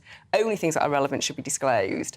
But Boris Johnson has upped the ante. He's basically said he will disclose all his messages and said that Rishi Sunak should make that happen. Is he trying to embarrass the Prime Minister? I think so, because that basically drags Rishi Sunak into all this. Then all his WhatsApps will have to be disclosed. Yeah. And Matt Hancock and everybody else. So I think, really, Boris is being quite mischievous. Unsurprisingly, we know he likes to do that in the way he's dealing with this. Sources close to him say he's snookered the Prime Minister on this one. But there is this deadline today of 4 p.m. where the government has to decide whether it is going to abide by the inquiry and hand over these WhatsApps. I mean, I would say, Lord Savile was on the radio this morning. He ran the Bloody Sunday inquiry. He did. It took 12 years. Yeah, he said that they should all be handed over. But exactly, it took 12 years and it cost £200 million. Now, is this the kind of inquiry we want for COVID? Do we all still want to be talking about this in a decade? I mean, know, honestly. because currently, Sam, we know that the hearings, Malone, they're going to go until the middle of 2026. If all these WhatsApp messages coming from everybody, it's going to add years to the inquiry. They're estimated already to have cost £100 million. Yeah. And it's interesting today that and it's expected to last till 2026. That's a conservative estimate, so it's probably going to be even longer than that. But it is interesting that the Cabinet Office is being so hypocritical, as if to say they want to protect Boris's privacy. They don't give a stuff about Boris. They couldn't care less about Boris or his privacy. And Boris knows... Well, they handed over a file to the police a couple of weeks ago. Well, exactly. Without telling him. What this will do is expose Dowden, if he was involved. Oliver Dowden, the Cabinet Office Minister, Yes, and it will expose Rishi. Although Sam and I were just saying before we came in, we can't imagine Rishi sending any vicious or nasty nasty WhatsApp message. It's too boring. Well, I wouldn't hold my breath on that one. I don't know. Carol, I want to stay with you, actually, and the front page of the Express, which is given what's happened this morning with the Just Stop Oil trying to stop the English cricketers getting to Lords. The front page of the Express, exposed eco-mob plot to ruin the derby. Do you know what? These people, I mean, these people are astonishing. You know, this is the animal activist group, but who are in cahoots with Just Stop Oil anyway. And they have said that they're going to try and stop the derby on Saturday. This is the same group that tried to disrupt the Grand National, and a horse died at the Grand National. These people are supposed to care about animals. A horse died because there was a delay to the race. The horses got agitated, so this horse fell over at the first fence and had to be shot. But it's interesting, if you go inside the Express today, it's made me fuming today. The leader of this group is a guy called King Houston. Well, that's a made-up name for a start. That's a narcissist, if ever there was one. He's called himself King. He's educating the people in this group about what they should be doing. But he also talks about, he's telling them to go floppy so they go heavy, but he's also telling them that things like, if you get sent to prison, it's fine. He says it's like a hotel with room service. Oh. And he said, I even went in and had a shower, and I said to one of the coppers, have you got moisturiser? And the copper said, hold on, I'll get you some, I've got some. Oh. So they're giving them moisturiser. He said to them that they all try to get, when you go into prison, they take your clothes. No, I've never been to prison. Well, so when you know I haven't been. Carol, is there something you want to tell us here, by the way? In the movies, and they get given a grey tracksuit. Yeah. So this guy, King Houston, says it's a badge of honour. It's like being in a club. In fact, he describes it as a cult. He said, you've got to ask to keep the grey tracksuit because that shows you've been in prison. So they actually want to go to prison because they're treated well. And I was glad to see that the eco-protesters yesterday finally... Yeah, wasn't that fabulous? Dragged off the street. Dragging them off the road, finally. Because there will be civil unrest, Pierce. There will be. This is the thing. But we saw them today trying to block the cricket team's coach going to go, and the police there were passive and didn't do anything about it. Do you know what? It's the contempt of the hard left for ordinary people. And I think actually one of the other sections of this story that one of my colleagues has done, it says the vegan militants were told they mustn't laugh at the angry general public, despite it being hard not to. And that just shows the mindset of these people. It's utter contempt for ordinary people who are trying to, have a nice day out. Yeah. And also, you've got the train strikes that coincide. Yes, the massive sporting weekend. You've got the FA Cup final. You've got the Epsom Derby. We've got train strikes tomorrow, train strikes on Saturday. This is utter contempt for ordinary people going about their business, trying to have a little bit of fun. And, I think public support for the train drivers is nil. Yeah. Because they're earning 60-odd thousand before overtime, before their gold-plated pension. Do you know, every time I say on television that they work a 4-day week and get 60 grand, I get somebody from the union saying that's not exactly true. It is true. It's absolutely true. And they want more money than the 60 grand. Right. And that, again, is contempt for the public, saying it's not enough money. Look at the people who would want to earn 60 grand a year. Yeah. Right, Carol Malone and Sam Lister, you'll be back next time. Thank you very much. And we move on. In the next few moments, we'll be getting the latest developments in Bournemouth, where a man has been arrested on suspicion of manslaughter following the beach incident where several people died. This is on To The Point with Dawn Neeson and Andrew Pearce. Hello, Alex Deacon here with your latest weather updates from the Met Office for GB News. Another dry one for the vast majority today. Many of us sunny, but yet again, that east coast of England in particular will be mostly cloudy and fairly chilly. High pressure is still sitting up to the northwest of the UK, allowing the winds to come in from the North Sea down this eastern side. Generated a lot of cloud overnight, melting away slowly from the Midlands. Some here may stay drab, and certainly over much of eastern England, southeast Scotland, and at times over the northwest of Scotland it will be predominantly cloudy, and that wind making it feel pretty chilly on those North Sea coasts, whereas elsewhere we are generally going to see plenty of blue sky and temperatures again ticking up over 20 degrees Celsius, 22 perhaps across South Wales, maybe 23, whereas we're only in the teens on that east coast. Again, feeling cold with that breeze.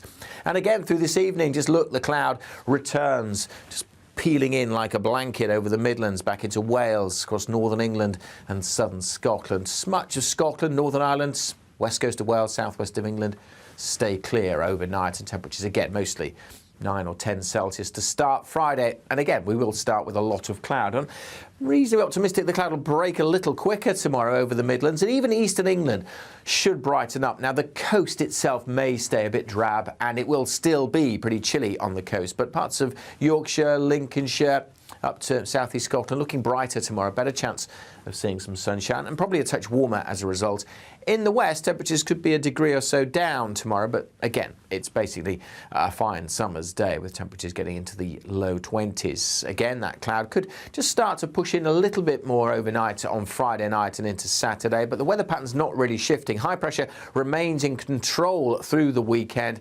I'm more optimistic, more sunshine across the east as we go through the weekend, and for most of us, staying quite warm. It's all about family, being in people's living rooms, all the interaction and getting to know who our viewers and listeners are. When I was young, my dad used to say, Nana, stop arguing. I wanted an outlet that would enable me to give my opinion. People are going through a really hard time right now, and I know that you don't feel like you're being listened to by the establishment. I came to GB News because it's the People's Channel and I want the audience to have their say on the events of the day. We're dynamic. We do something different. Democracy shows that the wisdom of the nation is in its people. I get to travel to find out what the story is from a personal perspective. The British people aren't fools. We know when we're not being told the full story. We've got to work out how Britain moves forward from this. It's the best country in the world. The establishment had their chance. Now we're here to represent your views. Britain's watching. Britain's watching. Britain's watching. We're proud to be GB News, the People's Channel, Britain's news channel. I'm Jacob Rees-Mogg, the Member of Parliament for North East Somerset and a former government minister. For years, I've walked the corridors of power in both Westminster and the City of London. We need to have the arguments, the discussions on how we make it better. Crop failures, famine, war, suffering on a scale completely unimaginable. We are putting the cart before the horse. As Charles I said at the scaffold, he was the true defender of liberty. Yeah, I've completely derailed the conversation. Join me Monday to Thursday at 8 p.m. on GB News, Britain's news channel. So Jubes & Co, we tackle the issues of the day with real robust debate, both sides of the fence, battling it out with me in the middle with my forthright opinions and views, and often really interesting things happen because you start with a position and then by the end of the debate you find actually, well, I might not have thought about that one. What we need in this country is two new political parties. You should maybe think about doing a 2024 calendar. I'm Michelle Dewberry and I'm keeping you company right through until 7 o'clock this evening. GB News, the People's Channel, Britain's watching. I'm Mark White. As GB News Home and Security Editor, I cover those key issues that are so important to you. Our authorities, our communities doing all they can to combat violent crime. With the public services under unbearable strain, why are we still failing to control our borders? Defence, the first priority of any government, has been continually hollowed out. Can we trust our politicians to protect the armed forces? Join me, Mark White, on GB News. Monday to Thursday, 9 p.m. till 11 p.m. Join me, Dan Wootton. I'll bring you the sharpest takes and hottest debates. Do you not believe in prisons? I don't believe in prisons. I'm completely stunned. I guarantee you there'll be no spin, no bias, no censorship. I actually was personally quite offended by it. And no reason to go to bed. So I guess they've always been quite woke. That's Dan Wootton tonight on TV, radio and online. Monday to Thursday from 9 p.m. till 11 p.m. on GB News. The People's Channel, Britain's news channel. You've probably seen politicians interviewed 1,000 times, but we do it differently. We find out who they really are, we don't shout, we chat, and hopefully we bring a bit of light, not just heat. Did you know Kate Moss? Apparently. Do you have a pair of jeans or a pair of jeans? No, of course I don't. What would I do with them? My friends are like, oh my God, what's she doing now? Join me every Sunday at 6 for Gloria Meets, only on GB News, the People's Channel, Britain's news channel.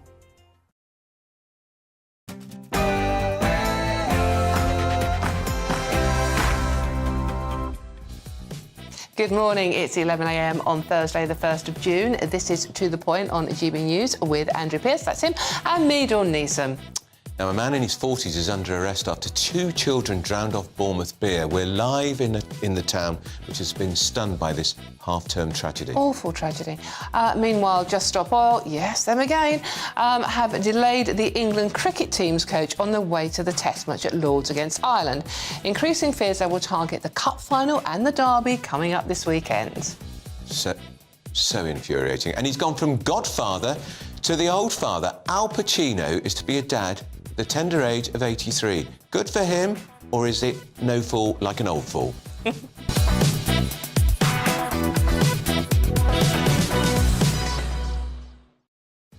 Are you ever too old to be a dad? Yes. Yeah. Oh, God, that's you're meant to be neutral. No. But Yes. this is, look, not what he thinks, what you think out there, right? So email us, gbviews@gbnews.com or at gbnews on Twitter. But first, here's your morning news with Rhiannon Jones.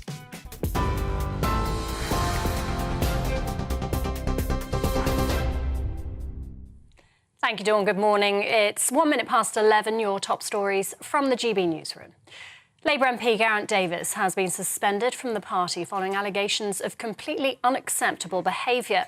Labour's calling them incredibly serious and has encouraged anyone with a complaint to come forward. The Swansea West MP will have the whip removed in Westminster while a review's carried out. Shadow Immigration Minister Stephen Kinnock says such behaviour is unacceptable. These are deeply troubling allegations, and I really do hope that the women affected do come forward and make formal complaints, because it's quite difficult to move the complaints process forward without those formal complaints. But I am also very pleased that the Labour Party has taken swift action and suspended Geraint's membership, which means automatic suspension of the whip as well, pending the investigation and getting clarity on what has taken place. The 4 p.m. deadline for the government to release Boris Johnson's unredacted messages, diaries and notebooks to the COVID-19 inquiry is fast approaching. The Cabinet Office previously argued the material was irrelevant and claimed that it didn't have access to it. But the former Prime Minister's handed over the material to the government and is urging it to be passed on ahead of today's deadline. Police investigating the disappearance of Madeleine McCann say they've recovered several items during last week's searches of a Portuguese reservoir. They were carried out after requests from German prosecutors, who say the items can't yet be linked to her disappearance. A large section of the reservoir was cordoned off around 30 miles from where 3-year-old Madeleine went missing in 2007. The items seized will be evaluated over the coming weeks. Just Stop Oil protesters blocked England cricket's team bus as it made its way to Lord's earlier. They stood in front of the coach in the middle of the road, blocking it from getting to the grounds. Cricketer Johnny Bairstow posted a photo from the bus on social media saying, "If we're a bit late, it's not our fault." They've now arrived safely at Lord's for day one of the Test match between England and Ireland. Detectives investigating the death of 2 teenagers at Bournemouth Beach say there was no contact with a vessel. A 12-year-old girl and a 17-year-old boy died after being pulled from the sea yesterday afternoon. 8 others were treated for non-life-threatening injuries. A man in his 40s, who was in the water at the time, has been arrested on suspicion of manslaughter. The average house price fell by around £1,000 in April after 3 months of increases. That's according to Halifax, which says the typical property value fell by 0.3% month on month. That takes the average UK house price to £286,000 in April. More than 1 million NHS staff in England are set to receive increased salaries and one-off payments from today. Nurses, paramedics and midwives are among those who will receive a 5% pay rise backdated to April as part of the latest pay deal. Those eligible will also receive a one-off payment for last year and a so-called NHS backlog bonus for this year. European leaders are holding talks at a summit in Moldova where the Prime Minister is expected to ask about joint efforts to tackle illegal migration. Rishi Sunak will announce negotiations on a new returns agreement with Moldova. It'll allow the UK to return foreign nationals who are violating immigration laws. The war in Ukraine will be another issue on the summit agenda, with President Volodymyr Zelensky saying his country is ready for tighter cooperation. Ukraine is ready to be in NATO. We are waiting when NATO will be ready to host and to see and to have Ukraine. And I think security guarantees are very important, not only for Ukraine, for our neighbors, for Moldova, because of the Russia and of their aggression in Ukraine and potential aggression for other parts of Europe. 2 children and 1 adult have been killed in a Russian attack on Kyiv. 14 others were injured after missiles were fired towards the east of the city. Multiple buildings were struck, including apartment blocks and a clinic. It's the 18th strike in a month on Ukraine's capital. And Jane McDonald has been announced as Philip Schofield's replacement for the British Soap Awards. The singer will be stepping in after Schofield quit ITV after admitting to an affair with a young colleague. Jane, who's best known for her travel series, says it's a dream come true to be hosting the show on Saturday. This is GB News. We're bringing more as it happens now, though. It's back to Andrew and Dawn.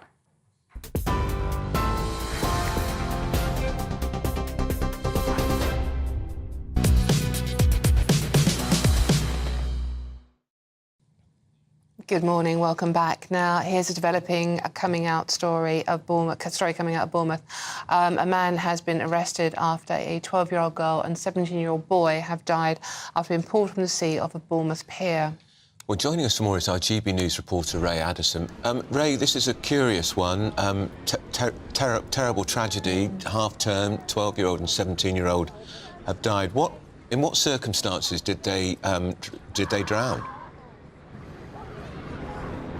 Well, what was presumably a fun day out at the beach yesterday has ended in tragedy. Dorset police telling us that at around 4:30 yesterday afternoon they received a call from paramedics informing them that there had been an incident off of the beach next to Bournemouth Pier. 10 people ultimately being recovered from the water. A 17-year-old boy and a 12-year-old girl had sustained critical injuries and they later died in hospital. The other 8 were treated for non-life-threatening injuries. Now, Dorset police have arrested a man in his 40s on suspicion of manslaughter. They say that he was in the water at the time. However, in the last 10 minutes or so, Dorset police revealing that there was no physical contact between a vessel and those in the water. Now, Dorset police telling us, obviously, it's very early stages of this investigation right now. Detective Chief Superintendent Neil Corrigan of Dorset Police saying that they're doing everything they can to support the families. They're also saying the beach was very, very busy at the time. They're urging anybody who saw this incident to come forward and provide any information that they might have. But they're also asking everyone not to speculate about the circumstances surrounding that incident at the moment. Ray, do we know whether it's the victims are from the same family? That's currently not yet been revealed. It's not been announced. Dorset Police saying that they are doing everything that they can do to support their families. So presumably more than one family. However, that's just purely speculation on my part at this time. Right, OK. All right, well, that's a very sad story. Ray, thank you very much for joining us. Just as the sun shines. Let's get some views on half-term as well. You always get something sad at half-term, don't you? I spent many happy family holidays at Bournemouth as a teenager. It's a lovely place. Beautiful beach. Yeah, lovely beach. Well, thoughts with the families that are involved. Absolutely. Now, views pouring in, particularly on Stop Oil, Just Stop Oil, just stop them. Brian says, in my day, protesters were arrested for conduct likely to cause a breach of the peace. Well, this is what I can't understand, why the police just stand back. And Mac, good morning, Mac. It's simple. It's a crime to block the public highway, which is true, I think. They can be removed for their safety, maybe by the police. I know, but Alistair, this is the best message so far. Perhaps the England cricket team should have got off the coach and bowled over the protesters. Oh, see what you did there. A bit of pre-match practice. Yes, or just booted them up the backside or something. I mean, but that would get you arrested, probably. Well, this is the problem. I mean, we had that story last week, wasn't it, when the builder wasn't arrested, but he was questioned by the police. He was put in handcuffs. Yeah, he was put in handcuffs for pulling one of them off the road. Exactly. And Alex says, if Just Stop Oil were protesting about high levels of immigration as opposed to fossil fuels, they'd be manhandled off the road in minutes and their organisation could tell it. I rather fear you're right, Alex. I do think it is the case, isn't it? It depends on what the cause is as to whether the police actually get involved about it. Terrible. It's like, you know, I'm a football fan. Good luck, by the way, for the FA Cup final this weekend, everyone from Manchester.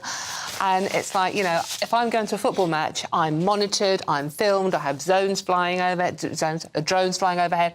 I'm literally kettled on the way. That's probably wherever you go. Yeah, well, absolutely, it's just me. Because but it's no, football fans can be treated like that, OK. But the BLM movement, I'm not just picking them out, you know, it happens a lot with other movements, but the BLM movement... Black Lives Matters. Yeah, Black Lives Matters, they can just get away with what they want. What is it about football fans that people can treat us as badly as they want and get away with it? Will you be watching the match on Saturday? Yes, of course. I yeah, won't. absolutely. I won't. Who are you rooting for? Oh, it's tricky because my father-in-law is a big Man City fan and was born in literally the streets surrounding the old ground. So, and he's coming up to his 90th birthday. So, yeah, I'm guessing I'm going to go for City. I'm not watching it. You're going shopping, love, instead? Oh, something. You're going to go and see ABBA again? No, actually, I'm meeting up with school chums. Of course, you've got your school reunion. Exactly.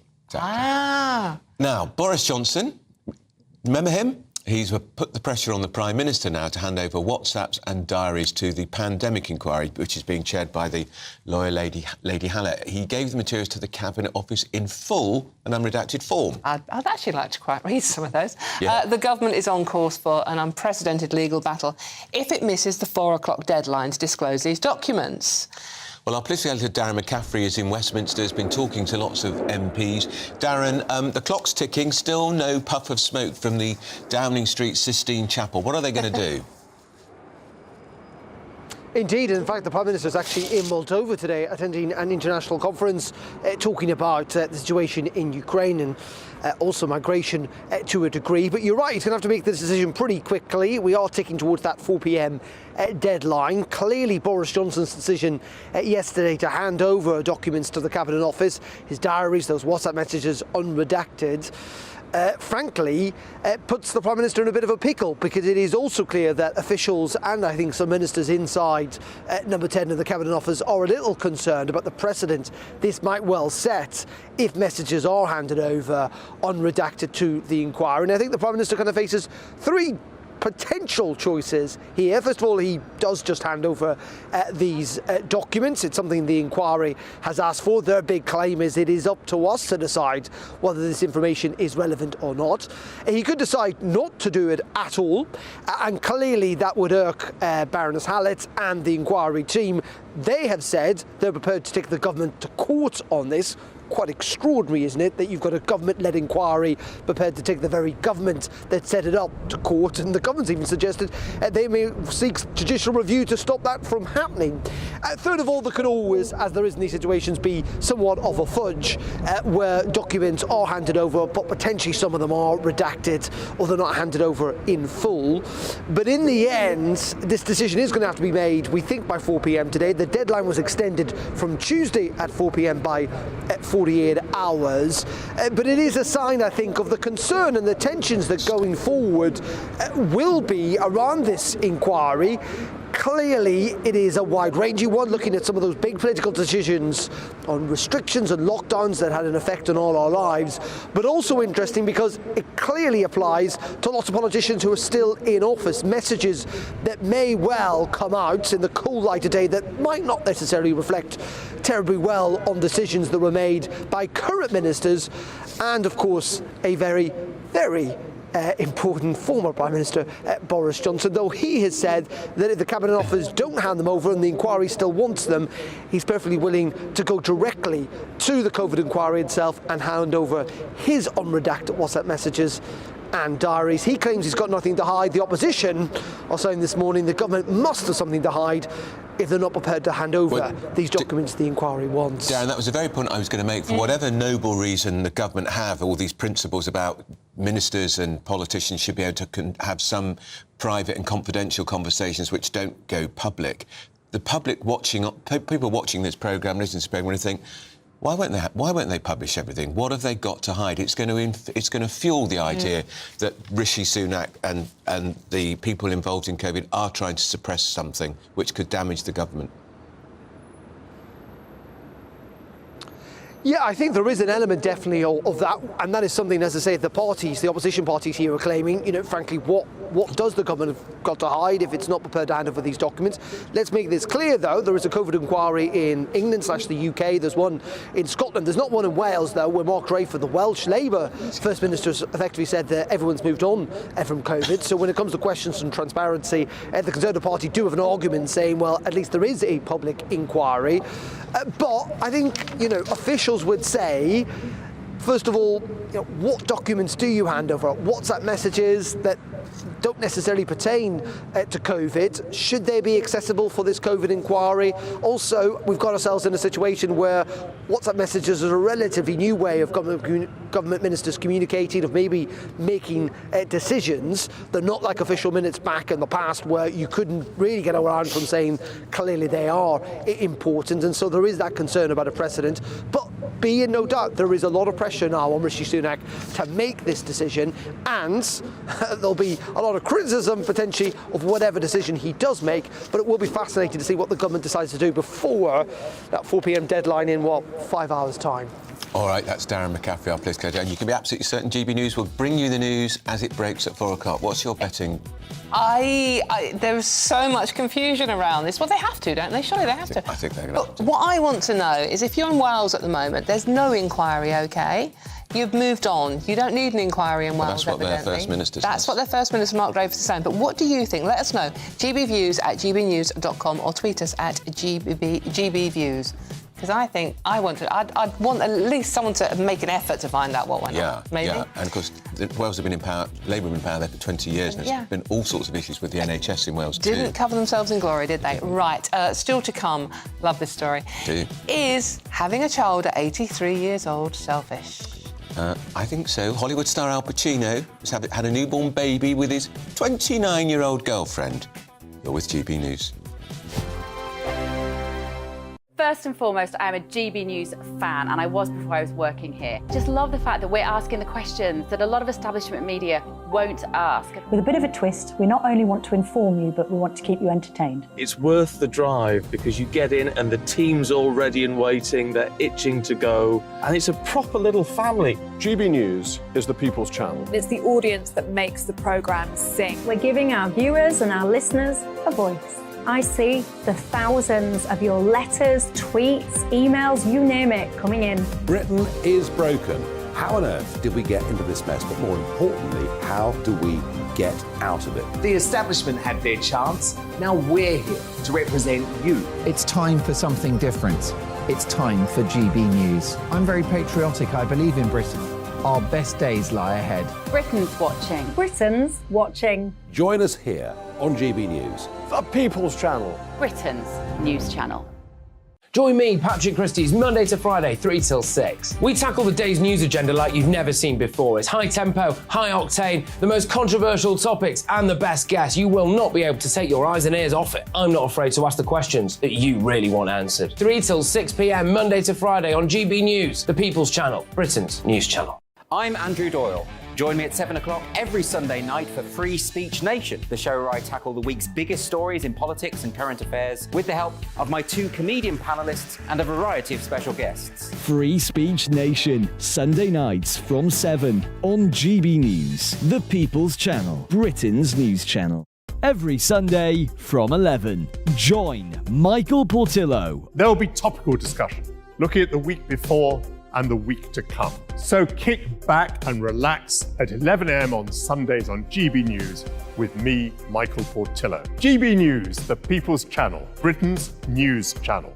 GB News has its own late-night paper preview show, Headliners, where comedians take you through the next day's top news stories. You don't have to bother reading the newspaper, we've got it covered for you. Headliners, every night at 11 p.m. and repeated every morning at 5 a.m. We won't send you to sleep like some of the other paper review shows out there. GB News, the People's Channel, Britain's news channel.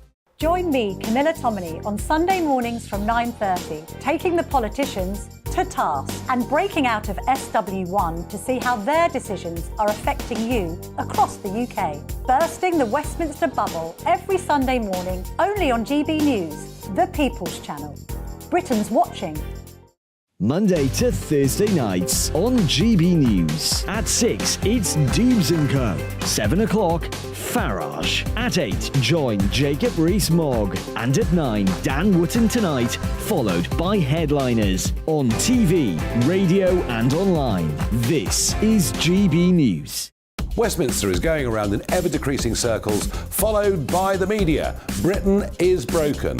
How on earth did we get into this mess? But more importantly, how do we get out of it. Join me at 7 p.m, Mondays to Thursdays on Farage, here on GB News. We will have open, rational debate. We've got to work out how Britain moves forward from this. Join us here on GB News, the People's Channel. Britain is watching.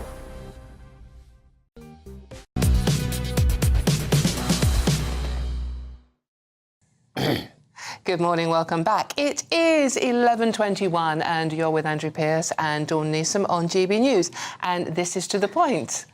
Well, Labour's confirmed that the MP Geraint Davies, he's been an MP since 1997, has been suspended from the party pending an investigation into reports of what are being described as incredibly serious allegations of completely unacceptable behaviour. It's of a sexual nature against 5 young women. So let's speak to our political reporter Olivia Utley now. Olivia, thank you for coming in. So what do we know about what's happened today?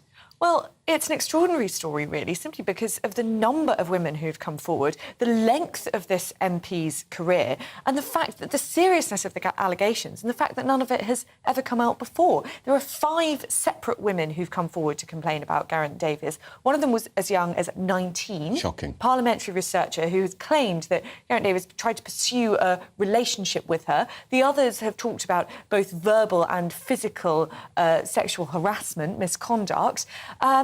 And apparently, this has never been raised before. A couple of them have said that they spoke to the Whips about it, but nothing seems to have happened. And only once the story was published in Politico did Labour finally remove the Whip from Geraint Davies. There are now 6 Labour MPs who are sitting as independents, all for various different reasons, bullying allegations, racism allegations, 2 who have had to resign their seats altogether, and another 2 who were suspended and then readmitted back into the party.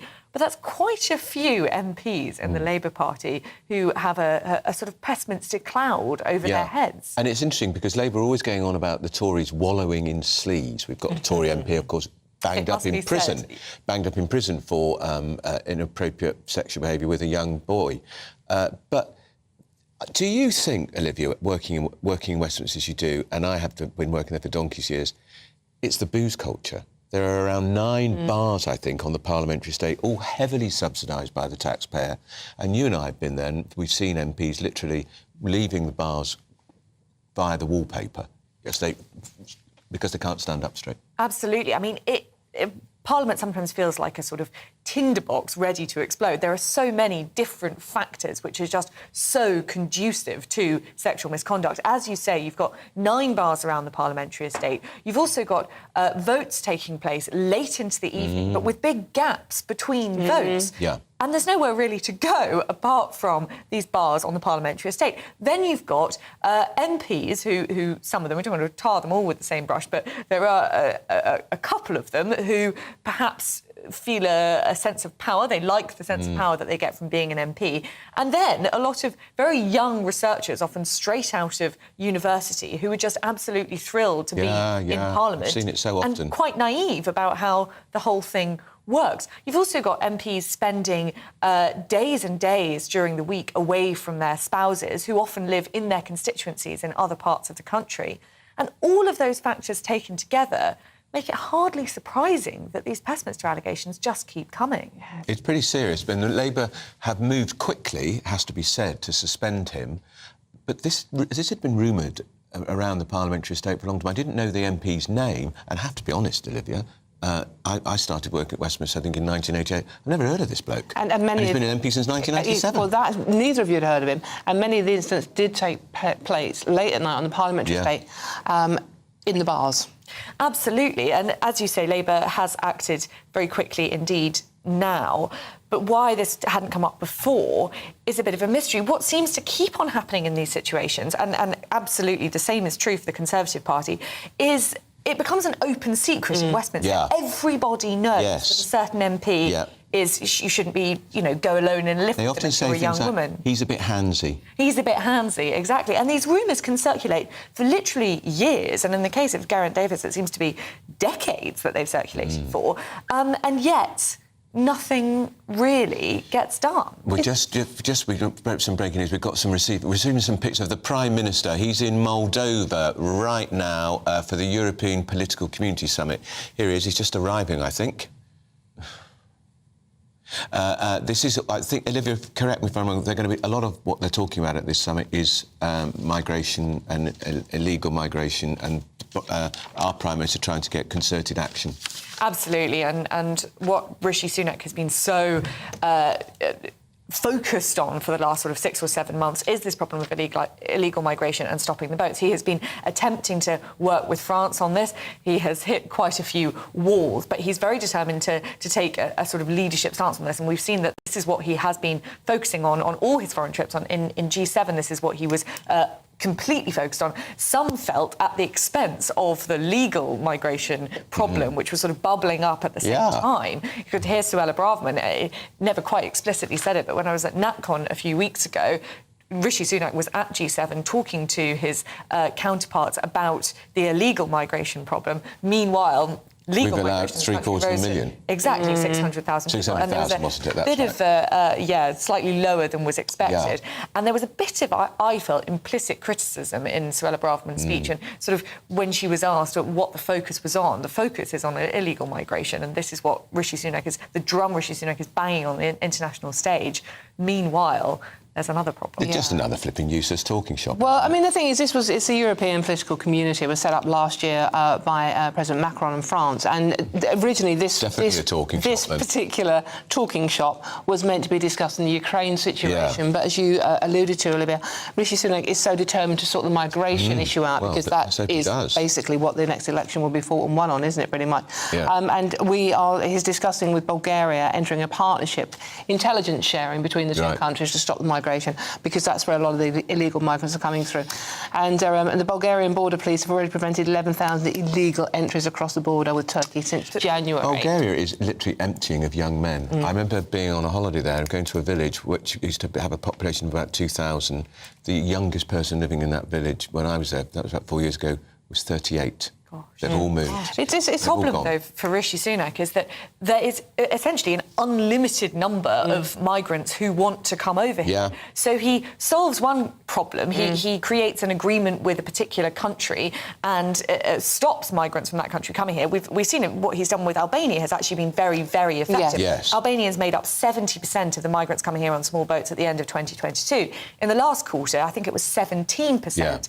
But there are still record numbers of migrants coming here on small boats. It's just that Indians have now replaced Albanians. I was just about to say, it's the Indians now coming. Exactly. A country where there's no war, no conflict, and a country that's developing its own space programme, and yet they're pouring in here, not on the boats. Many of the migrants who are coming, it has to be said, many of the migrants who are coming here via Bulgaria have been displaced by the Turkish earthquake. There's 2.2 million people who have been displaced. Well, they should stay in the first country they set foot in. Which Europe. is Why are they coming here? Probably Bulgaria. We're full up. Well, I mean, absolutely, but I mean, it is quite important, and hopefully they will get some solution. He's also looking at doing a deal with Moldova itself, I believe, because there have been, just checking my figures here, 17 illegal migrants from Moldova in the last 5 years. 17. 17, right. Yeah. It's a very important big country. Problem, It's a big problem. That, isn't it? My word. Okay, how much of this will happen? How much of it's hot air? Again. Just what do you think is going to happen at 4 o'clock, Olivia? Any insight? Is he or isn't he? Is number 10? Well, the Prime Minister's in Moldova, but will the Cabinet Office acquiesce with Lady Hallett's demands for all these WhatsApps? Well, yesterday afternoon, it sounded very much as though the Cabinet Office really didn't want to budge. Yeah. And it's really fascinating now that Boris Johnson has thrown this grenade, really, saying that Rishi Sunak should disclose his own WhatsApps to the COVID inquiry.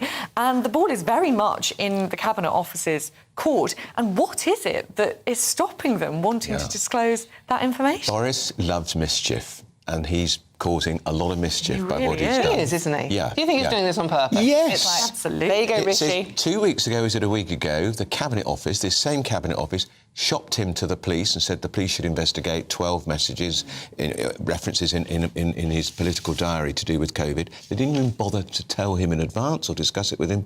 Revenge is a dish best eaten 2 weeks later. Indeed. Absolutely. It must have been very frustrating for Boris Johnson as well, because earlier this week it seemed as though the story was a story about Boris Johnson trying to cover something up, and yet he had repeatedly said he was perfectly willing to hand over his WhatsApps to the COVID inquiry. So he's just thrown this grenade now and is waiting to see what happens. Do you think Rishi is a secret WhatsApp messenger and says rather saucy, risque, I so controversial things. You can't really see it when you look at him, can you? My man is on him on being on TikTok, putting dance videos up all the time. Olivia Utley, thank you very much for joining us this morning. And, right, OK, still to come. Should we scrap inheritance tax? Well, we won't, but 50 MPs are today demanding that the Prime Minister... they're saying the inheritance tax is morally wrong because you've already paid your tax already. That's coming up after your morning news.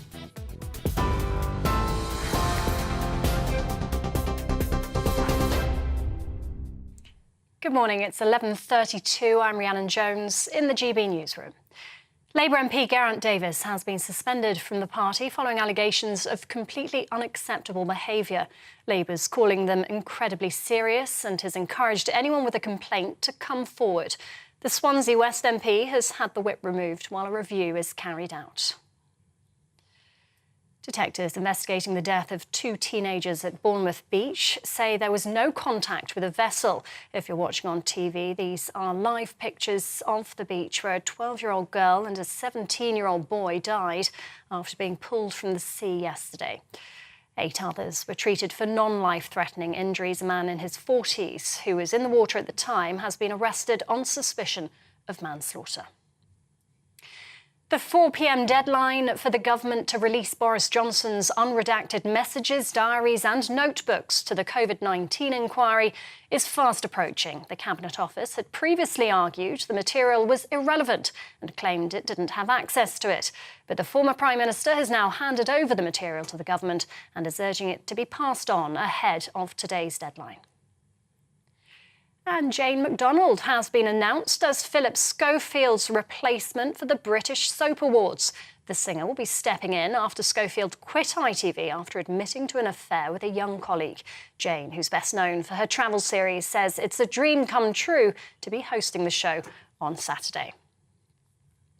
And you can get more on those stories by visiting our website, gbnews.com.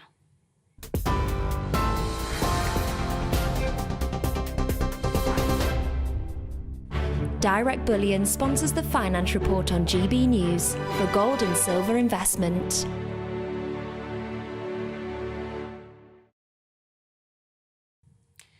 Here's a quick snapshot of today's markets. The pound will buy you $1.2456 and €1.1637.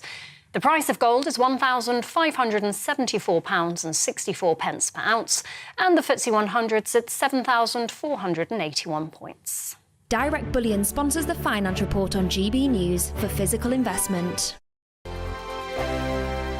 It's all about family, being in people's living rooms, all the interaction and getting to know who our viewers and listeners are. When I was young, my dad used to say, Nana, stop arguing. I wanted an outlet that would enable me to give my opinion. People are going through a really hard time right now, and I know that you don't feel like you're being listened to by the establishment. I came to GB News because it's the People's Channel, and I want the audience to have their say on the events of the day. We're dynamic. We do something different. Democracy shows that the wisdom of the nation is in its people. I get to travel to find out what the story is from a personal perspective. The British people aren't fools. We know when we're not being told the full story. We've got to work out how Britain moves forward from this. It's the best country in the world. The establishment had their chance. Now we're here to represent your views. Britain's watching. Britain's watching. Britain's watching. We're proud to be GB News. The People's Channel. Britain's news channel. I'm Jacob Rees-Mogg, the Member of Parliament for North East Somerset and a former government minister. For years, I've walked the corridors of power in both Westminster and the City of London. We need to have the arguments, the discussions on how we make it better. Crop failures, famine, war, suffering on a scale completely unimaginable. We are putting the cart before the horse. As Charles I said at the scaffold, he was the true defender of liberty. Yeah, I've completely derailed the conversation. Join me Monday to Thursday at 8 p.m. on GB News, Britain's news channel. So Dubes & Co, we tackle the issues of the day with real robust debate, both sides of the fence, battling it out with me in the middle with my forthright opinions and views. And often really interesting things happen because you start with a position and then by the end of the debate you find actually, well, I might not have thought about that one. What we need in this country is 2 new political parties. You should maybe think about doing a 2024 calendar. I'm Michelle Dewberry and I'm keeping you company right through until 7 o'clock this evening. GB News, the People's Channel, Britain's watching. I'm Mark White. As GB News Home and Security Editor, I cover those key issues that are so important to you. Our authorities, our communities doing all they can to combat violent crime. With the public services under unbearable strain, why are we still failing to control our borders? Defence, the first priority of any government, has been continually hollowed out. Can we trust our politicians to protect the armed forces? Join me, Mark White, on GB News. Monday to Thursday, 9 p.m. till 11 p.m. Join me, Dan Wootton. I'll bring you the sharpest takes and hottest debates. Do you not believe in prison? I don't believe in prisons. I'm completely stunned. I guarantee you there'll be no spin, no bias, no censorship. I actually was personally quite offended by it. And no reason to go to bed. So I guess they've always been quite woke. That's Dan Wootton tonight on TV, radio and online. Monday to Thursday from 9 p.m. till 11 p.m. on GB News. The People's Channel, Britain's news channel.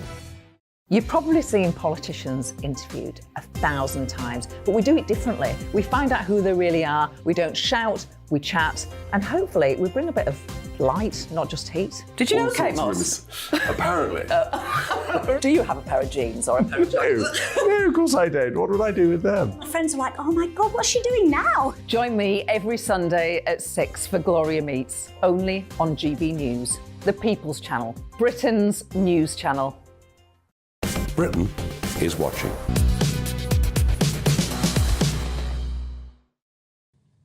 Good morning, welcome back. It is 11:37. You're with To The Point on GB News.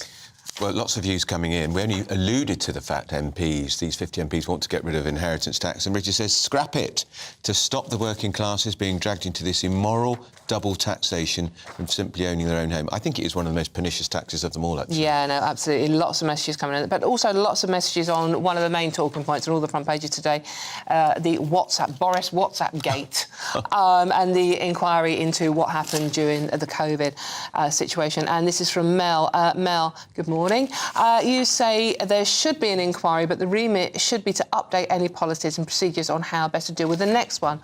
Please don't tell me we're going to have another one. Please. And using the lessons learned. What it should not do is evolve into a blame game and who did what. However, I suspect that is exactly what it will become. Yeah, and it will take 3 or 4 years, by which time most of us have forgotten all about it. Yeah. Completely forgotten all about it. Meanwhile, and Sharon is echoing a lot of your thoughts out there. Sharon, good morning. She says, they've got it in for Boris. They need to move on. We all know now that COVID was totally exaggerated. The ones that were providing the so-called scientific information need the investigation most because it was all... naughty word, they're not using that one. And whoever was given the daily death rates from COVID, it was all a waste of money. Yeah, back in the studio with this is Karen Malone and Sam Lister. The story that's broken this morning, go to you first, Malone. A Labour MP suspended allegations, which Labour is saying are serious, of sexual harassment, physical, verbal, drunken behaviour in the Houses of Parliament involving one girl as young as 19. Yeah, this is Geraint Davies, and he's been suspended by Labour, so the whip has been suspended too, so it has to be serious for them to do that. It is astonishing, isn't it, that this keeps happening? Yeah. You know, how is it that older guys get drunk, keep getting drunk, keep on harassing women, and yet keep on getting away with it? I mean, I don't have any great hopes that he'll be chucked out for any length of time. They'll have a quick investigation and then that'll be that. I hope that's not the case. But it is astonishing. It's the age-old story, isn't it? And especially, you know, in the Commons, we know what... you more than most know what goes on there. 9 bars that I can work out on the parliamentary state. Yeah. Heavily subsidised by the taxpayer. There's a lot hanging around between votes in the evening. And they go to the bars. They get invited to receptions. It is astonishing because, you know, we've been following the era of Me Too. We have been looking at the way guys treat women, you know, in institutions like the Commons, much more seriously than we ever did before. And yet still, and we don't know if he's guilty of anything yet because it's going to be investigated. Yeah. However, you know, it just astonishes me that guys never seem to learn. Sam, I was going to say, Sam, the other thing is quite a lot of young gay men are being harassed now, because there's a lot more gay MPs in Parliament. We know that Boris's former Deputy Chief, what was his name? Pincher. Chris Pincher. Who Boris apparently memorably said, well, Pincher by name, Pincher by nature. He had the whip suspended over allegations of inappropriate behaviour with a young man at the Carlton Club. Yeah, and I think there are parallels, actually, with the Philip Schofield, you know, in that this is all about age and position. And power. You know, and power. And obviously there is a kind of boozy culture in Westminster, and People work very late, and there is a real blurring of lines between the personal and professional.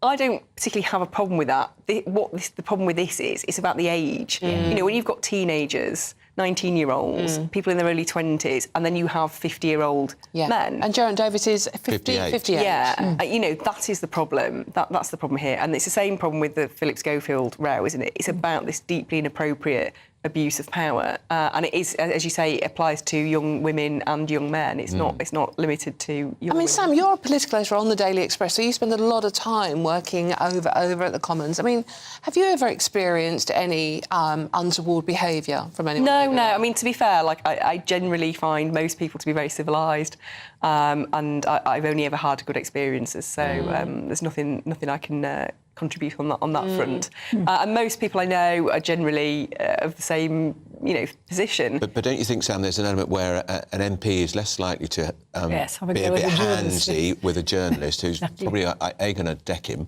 but also might write about it? Well, there is that. You know, we are in a different position. If you are a researcher and you are 20, it's your first job, and you're in straight out of uni. You're in awe of the exactly. MP. It's a very different position to being a journalist, and you know, where you do have that power to expose people. So I do think my experience is probably very different to those of the young researchers who are often caught up in these scandals.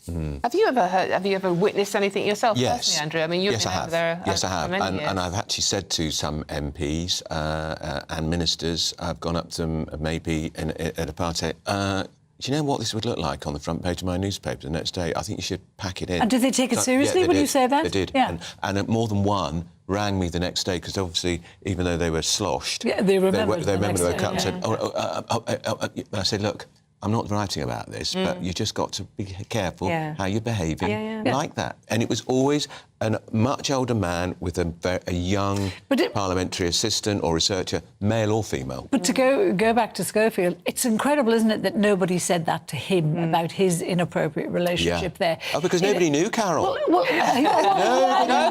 I mean, you and I had heard about it. Do you know what? Sam had heard about it. The media have Dawn known had heard about this it for years and years and years. And this is why it is so farcical that the bosses at ITV have been saying they didn't know. You know, they were there when this young man came into the National TV Awards saying he was in love with Schofield. That's right. He was dragged out by security, and then he was given a payoff, as your paper revealed yesterday. But it is incredible to me that it has taken this long for them to order investigation. They've called a barrister, an independent barrister, who was going to look at the behaviour. But it was interesting that Caroline McCall, who was the CEO, she said the inquiry will look at their procedures to see whether or not they need to change any or to strengthen any. You don't need an investigation for that, because we know now that has to happen. We know that a guy who was nearly 60 was having a relationship with a man who was barely out of his teens.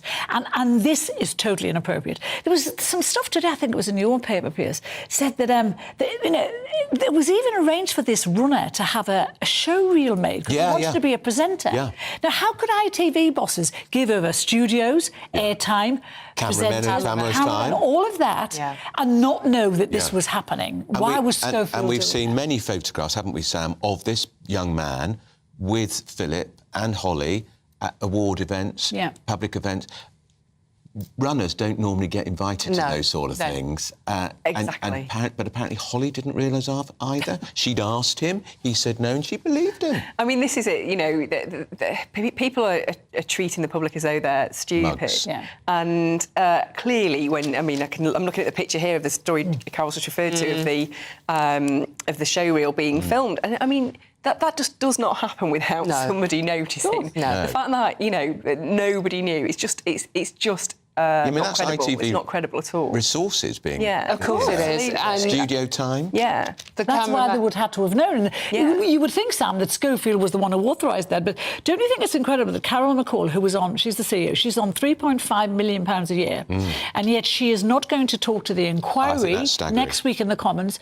Now, you get paid that amount of money to take responsibility when catastrophe hits your company. And catastrophe has hit that company because the share price has plummeted. You know, she presided over The Guardian, which went down the drain under her. She's now come to ITV. The share price has plummeted before this, but my God, they're in the toilet now. And you just think, what do you get paid that amount of money for if you're not going to take responsibility for what is happening in your station? And she should do. The buck always does. There's a cowardice there, Dawn, and it's just, it is so wrong. She should be taking the reins on this, but she's not. And you can guarantee that somebody will be sacked, but I'm guessing it won't be her or Kevin Ligon. What the thing here, Sam and Carol, is the fact that, you know, we're talking about the ones that should be answering the questions are refusing to do so. Yes. Meanwhile, the young man in question has had his life, wants to be a TV presenter, obviously, had his life turned upside down. He is now working quietly in a B&B and a pub up in the north. We don't want to identify it, but his life now, and it's said to be very fragile. He went to see his lawyers because he said he was sick of being talked about.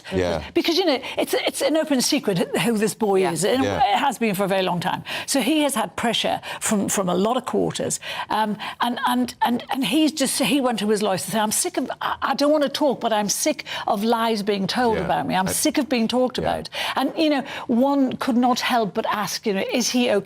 This is where ITV have failed him. The duty of care for a very young, vulnerable man who, if the king of daytime approached him and showed sexual interest in him, you know, he would be flattered. He was being taken to the best places, the best restaurants. He thought Philip loved him. And so that boy has been abandoned, basically. Giving somebody money just is about shutting them up. It's not about caring about them. So if the Select Committee... Sam, chairwoman, if they say, I'm sorry, Dame Carolyn McCall, you weren't scheduled to be here as a witness, but we want you to be before us because you're the boss. She really has to go, doesn't she? Well, they can kind of up the ante a bit by issuing a kind of summons to say, look, we really want you here, you should come. But actually, there is nothing to formally compel anybody to turn up. And I think select committees really ought to have that power to be able to formally compel, which I think happens in America.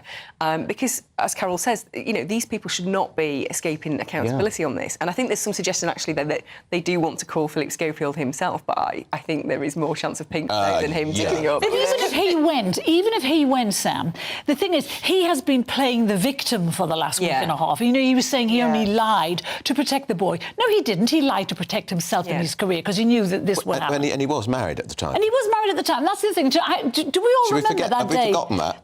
That day he came out, you know, and everyone was hailing him a hero for coming out. We know why he came out, because the Sun had the story and he was forced to come out. But more importantly, I remember watching that thinking, you're not a hero, you're a big fat liar. You've lied to your wife and your family and to the viewers that you invited to your home every single day. I wrote a piece in the Mail at the time saying, well done, you finally got round to it. Yes. I did it nearly 40 years ago, and it's a lot easier to be open and transparent and honest about what you are. And I still remember chucking in a little mischievous line in the piece saying, just make sure you get everything out of the closet, Philip. Yes, well... Nudge, nudge. And then we wouldn't be in this mess. Would we not be in this mess? ITV wouldn't be in the mess it's in, and the poor lad wouldn't be seeing his career in ruin. I mean, this is not about him having a relationship.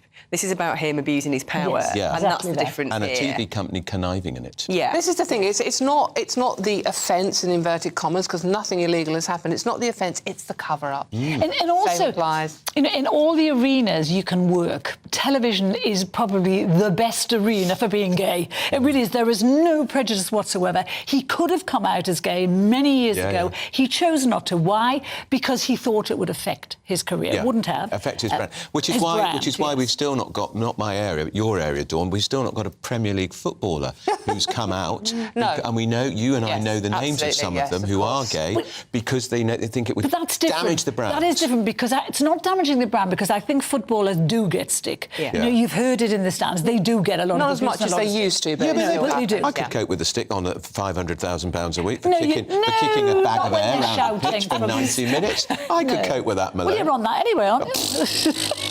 Yes, of course. Yeah. Right, this is GBNews.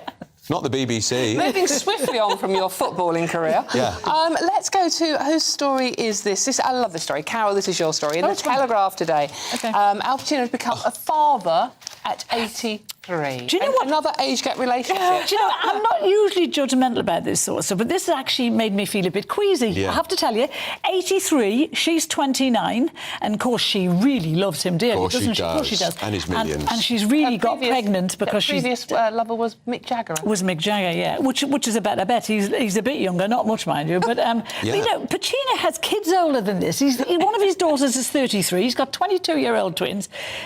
And the disappointing thing for me about this is that I think Al Pacino is one of the best actors of our generation. Now I'm looking at him and I'm thinking he's a bit of an old, you know. Yeah. You know what I mean? And isn't it interesting that just a few weeks ago we discovered Robert De Niro, who Yes. you put the two of them together in so many films. He's made a girl No, pregnant. but the difference is his girlfriend is much more age appropriate. Right. De Niro's girlfriend is in her late 40s, I think. Right. This is a child. I mean, this is a 29-year-old girl, and I mean, look at her. People just got to look at the photograph in there. And having the child means she's got access to his money for the rest of her life. The baby at the end of this. I mean, how long is the child going to have a father around for?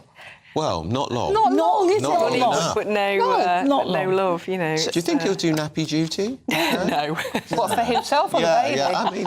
Yes, he might need nappy duty. For the baby. God. Right, talking of inheritance, Sam, your story quickly. Unfortunately, we're running out of time. Yeah. In the Telegraph, inheritance tax, it's going to be scrapped. Evidently. No, it isn't. Said nobody ever. Well, there's a group of Conservative MPs who are pushing for it to be scrapped ahead of the next election.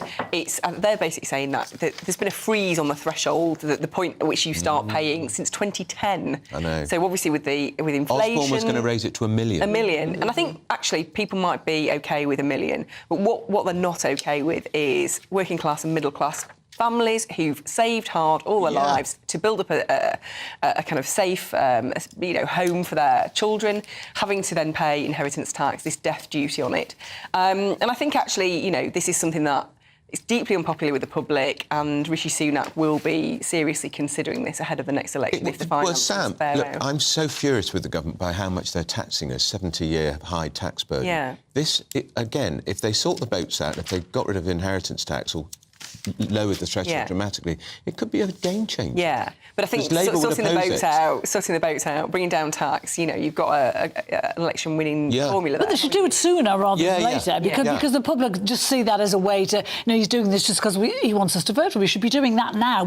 He needs some big Tory policies, and this is one of them. And there's just not enough. You know, Sunak is a great manager, but he's not showing himself to be a leader at the moment. I was in the Tory conference hall when George Osborne in 2007 announced that the inheritance tax threshold will be raised to 2010.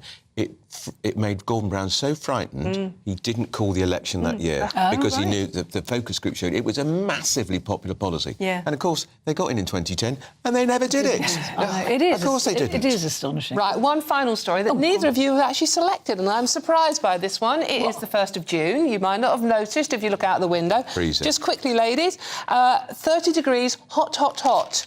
Anyone getting this hot, hot, hot for the summer? What, that's supposed to be today? Today, yeah. Today? Well, yesterday they said it was going to be in the early 20s. It wasn't freezing. I had to put me thick heating back on. I've got my scarf back out. Yeah. And weren't we going to have... Wasn't it going to be hotter than Morocco last weekend? It wasn't. No, it really wasn't. It was all right, but it wasn't hotter than Morocco. They didn't say which bit of Morocco, top of the Atlas Mountains, where it's very cold. Snow-capped But if it's not hot here, can you imagine what it's like in Scotland? It'll be really cold in Scotland. And up north and everything, and they're not going to be seeing any of it. And very grey. Well, unfortunately, we've run out of time. Thank you very much, Sam Lister and Carol Moan, for joining us They'll this morning. be back here next Thursday. I won't be back here next Thursday because I'm on holiday. We are off on a holiday, aren't we? But not together, because we don't want to cause any more rumours and gossip. We leave that to ITV. We like rumours and gossip, we do. ITV. Yes. It's inappropriate, but not illegal. Exactly. Well, we've run out of time. Thank you so much for watching. Coming up next is Mark Longhurst. Yes, after the weather. Hello, Alex Deacon here with your latest weather updates from the Met Office for GB News. Another dry one for the vast majority today. Many of us sunny, but yet again, that east coast of England in particular will be mostly cloudy and fairly chilly. High pressure is still sitting up to the northwest of the UK, allowing the winds to come in from the North Sea down this eastern side. Generated a lot of cloud overnight, melting away slowly from the Midlands. Some here may stay drab, and certainly over much of eastern England, southeast Scotland, Scotland, and at times over the northwest of Scotland it will be predominantly cloudy. And that wind making it feel pretty chilly on those North Sea coasts, whereas elsewhere we are generally going to see plenty of blue sky and temperatures again ticking up over 20 degrees Celsius, 22 perhaps across South Wales, maybe 23, whereas we're only in the teens on that east coast. Again, feeling cold with that breeze. And again, through this evening, just look, the cloud returns, just peeling in like a blanket over the Midlands, back into Wales, across northern England and southern Scotland. Much of Scotland, Northern Ireland, west coast of Wales, southwest of England, stay clear overnight, and temperatures again mostly 9 or 10 Celsius to start Friday. And again, we will start with a lot of cloud. I'm reasonably optimistic the cloud will break a little quicker tomorrow over the Midlands, and even eastern England should brighten up. Now, the coast itself may stay a bit drab, and it will still be pretty chilly on the coast, but parts of Yorkshire, Lincolnshire, up to southeast Scotland looking brighter tomorrow. Better chance of seeing some sunshine, and probably a touch warmer as a result. In the west, temperatures could be a degree or so down tomorrow, but again, it's basically a fine summer's day with temperatures getting into the low 20s. Again, that cloud could just start to push in a little bit more overnight on Friday night and into Saturday, but the weather pattern's not really shifting. High pressure remains in control through the weekend. I'm more optimistic, more sunshine across the east as we go through the weekend, and for most of us, staying quite warm.